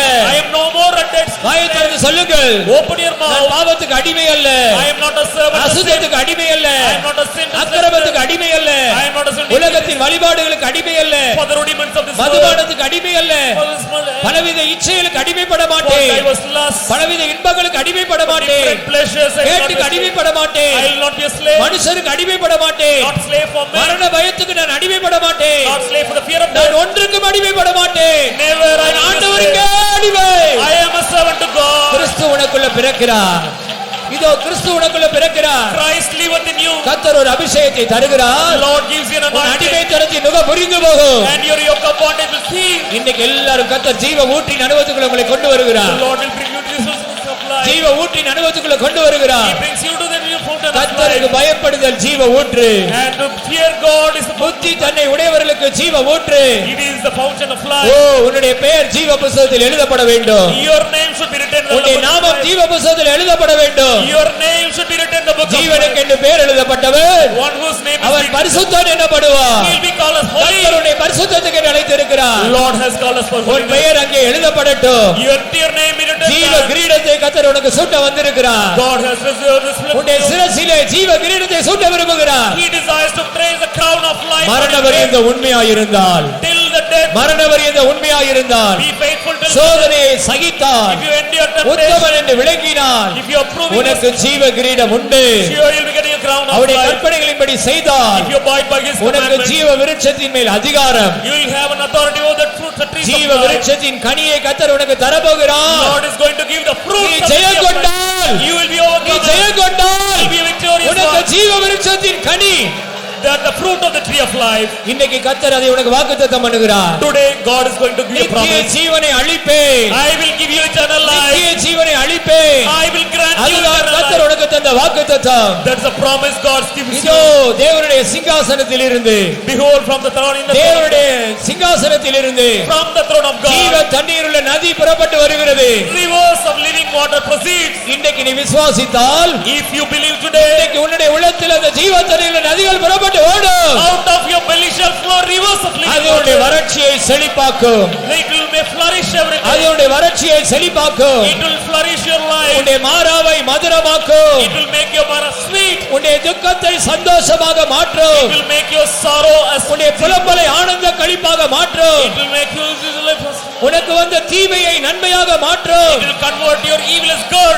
உன்னுடைய வறட்சியை செழிப்பாக மாற்றும். It will make you to blossom. உன்னுடைய இருளை வெளிச்சமாக It will மாற்றும். make your darkness as light. கோணலானவைகளை செவ்வையாக மாற்றும். Make the crook straight. உனக்கு வந்த தீமையை நன்மையாக மாற்றும். It will convert the evil உன்னுடைய as good. தோல்வியை ஜெயமாக மாற்றும். Convert your defeat as உன் victory. சாபத்தை ஆசீர்வாதமாக மாற்றும். Remove your curse as உன்னுடைய blessing. குறைவை நிறைவாக மாற்றும். It will change your our shortcomings. சகலத்தையும் செய்ய வல்லவர். Lord is able to do. இதோ சிங்காசனத்தின் மேல் வீற்றிருக்கிறவர் One who sits on the throne. சகலத்தையும் புதிதாக்குகிறார். He makes everything new. விசுவாசித்து கரங்களை தட்டி வல்லமையை பெற்றுக்கொள். Clap your hands and receive this power. விசுவாசித்து கரங்களை தட்டி நித்திய ஜீவனை பெற்றுக்கொள்.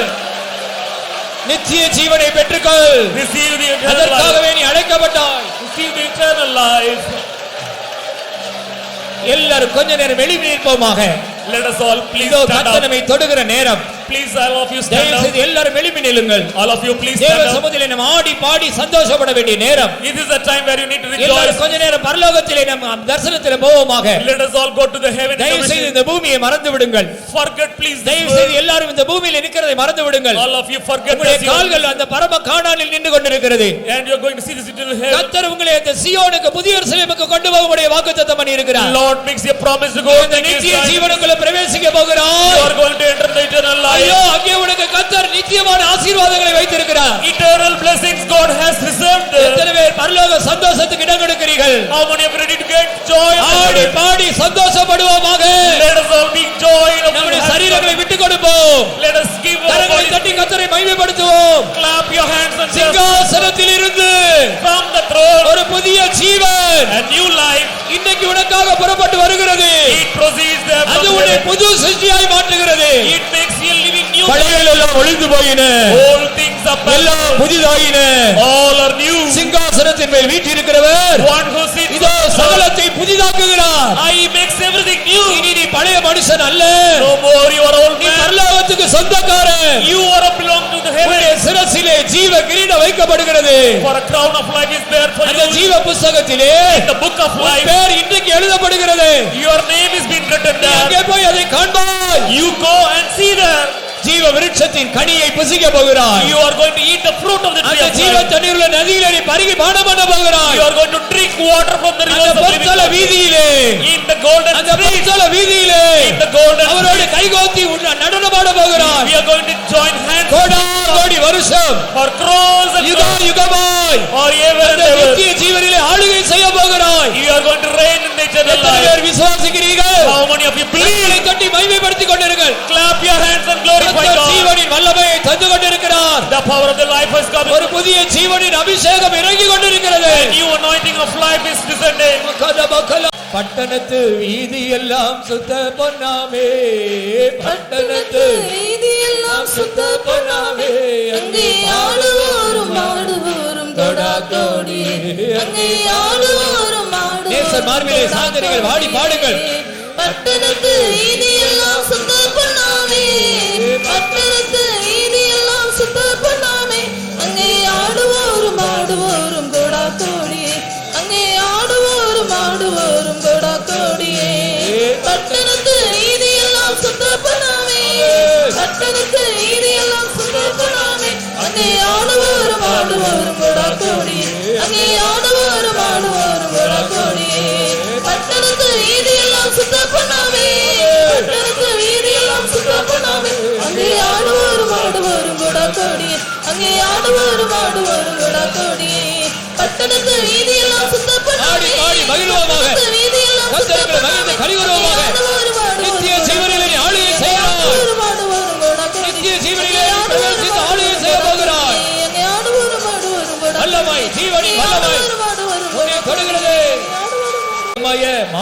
விளங்கும் பட்டணமது நாமெல்லாரும் நாடு விளங்கும் பட்டணமது நமது நாதரேசு வீற்றிருக்கும் பட்டணமது நமது நாதரேசு வீற்றிருக்கும் பட்டணமது நாமெல்லாரும் நாடுகின்ற பட்டணமது நாமெல்லாரும் நாடுகின்ற பட்டணமது நமது நாதரேசு வீற்றிருக்கும் பட்டணமது நமது நாதரேசு வீற்றிருக்கும் பட்டணமது நாமெல்லாரும் நாடுகின்ற பட்டணமது நாமெல்லாரும் நாடுகின்ற பட்டணமது நமது நாதரேசு வீற்றிருக்கும் பட்டணமது நமது நாதரேசு வீற்றிருக்கும் பட்டணமது நாமெல்லாரும் நாடுகின்ற பட்டணமது நாமெல்லாரும் நாடுகின்ற பட்டணமது நமது நாதரேசு வீற்றிருக்கும் பட்டணமது நமது நாதரேசு வீற்றிருக்கும் பட்டணமது நாமெல்லாரும் நாடுகின்ற பட்டணமது நாமெல்லாரும் நாடுகின்ற பட்டணமது நமது நாதரேசு வீற்றிருக்கும் பட்டணமது நமது நாதரேசு வீற்றிருக்கும் பட்டணமது நமது நாதரேசு வீற்றிருக்கும் பட்டணமது நமது நாதரேசு வீற்றிருக்கும் பட்டணமது நமது நாதரேசு வீற்றிருக்கும் பட்டணமது நமது நாதரேசு வீற்றிருக்கும் பட்டணமது நமது நாதரேசு வீற்றிருக்கும்